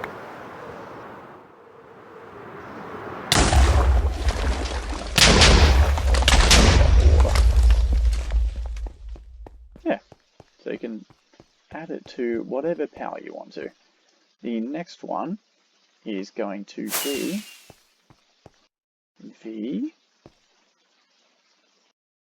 as you can probably guess, you can do it with Netherite in whatever pattern you want, which is going to be the Helmet of Clear Vision. So what this one does is it clears all negative status effects to your vision. That being nausea, darkness, all that sort of crap. Just goes away, won't be affected by it, and it's always got pretty good, and permanent night vision, which is particularly great in every scenario. So yeah, that's going to be your OP helmet.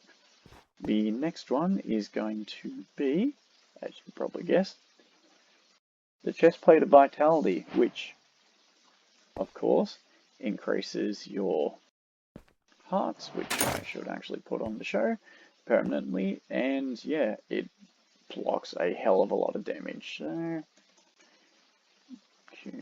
let's just say put myself up there. A couple of blocks, let's drop myself 15. Not sure if this is going to block all that, but good way to test it. Yeah, blocks a decent amount of damage. As it should. Next one is going to be the Leggings of Nimbleness, which actually make it so that you run a lot faster, move a lot faster in general, jump higher, and take way less fall damage. The actual safe distance for these is 500, so I could realistically fall from, let's just say, 100, so it takes a lot less time to fall. Put myself at the ground. Yep, nothing. Let's just say I want to go 400 blocks up, actually, just for the hell of it.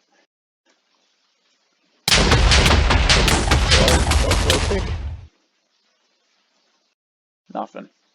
Yeah. So, not quite complete fall immunity, but yeah, you won't take a lot of damage whatsoever. Very good. And the last one being the... Okay, I need to fix up the naming of that because that come out badly. But what these boots do is essentially you will never run out of, hunger, so you'll always be constantly fed. And for any powers that actually use the, what's it called again? Energy system, such as Wizard, you'll see that I've got a hell of a lot of mana at the moment, but it will constantly refill. So just say I want to empty my mana, US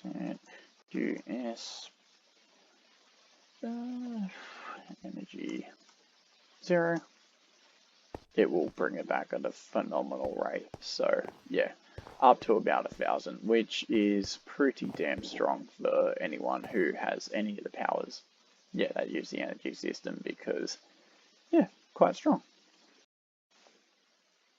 And just a quick thing I thought I would change up, because I did not notice, for anyone who actually did notice that, is that the bug I just patched 1 second ago. So now it says Boots of Unlimited Energy. I'll pretend that never happened. At least I'm observant. And just to run through a quick couple of the functions and commands that you guys can use if you want to get some of these things yourself. So first one I will show off is function superpowers admin book. So what this one is if you want to choose a bunch of powers but don't want it to get taken away every single time, the book, just say you want to test it out, you're curious how all these work. Mind you, to even use this function, you will have to, have cheats enabled in your world, or to use any of the functions you need cheats enabled in your world, or to be in like a creative world in general. So, I want test plane. Oh, okay, I'm bored of that. I want to see what the force power is like. Yep, I've got them. Yep. Just say I want to test out, next one. Well, what's a good one to bloody show off? The minor ability. I'll just keep being able to use that and test it out. I will be given the items every single time, just a heads up, because you're, thing can get pretty full, but I can't be bothered patching that, so that's just how it's going to stay. So, next function, which you guys can use, if you want to just get the power book one time, you can just use the function superpowers give book command, which will, of course, give you the book, which, will be one-time use. So this is the one that you get when you start off the world and, hit your first enemy. You just get that, and you can only use it once. Next function is Superpowers admin items. So this is what you get if you want these, which essentially essential to almost all the powers. And if you don't want to craft them, but honestly, dirt's everywhere. Like, look, I could just pick one of these up and make that right now, and I've got spares, so there's not much of a purpose to use this. Next would be any of the items. I can use function superpowers dot dot items, give super boots, give super chest, give super helm, leggings, or wings. What these are being the items that I showed off recently. So the boots, chest plate, helm, of course, and I bet you could guess the next one's going to be leggings, and after that, big mystery being the wings. Yeah, those. So, otherwise that's pretty much everything to the data pack. This is obviously still in development, still got plenty more to come. If you guys have any suggestions of any powers, like full ones or even sub powers, I'd be happy to talk about it. And yeah, hear what you have to say and possibly add it in. Same with items too. I'm always open to, yeah, new ideas. So yeah, hope you guys enjoyed the data pack. Have a good one.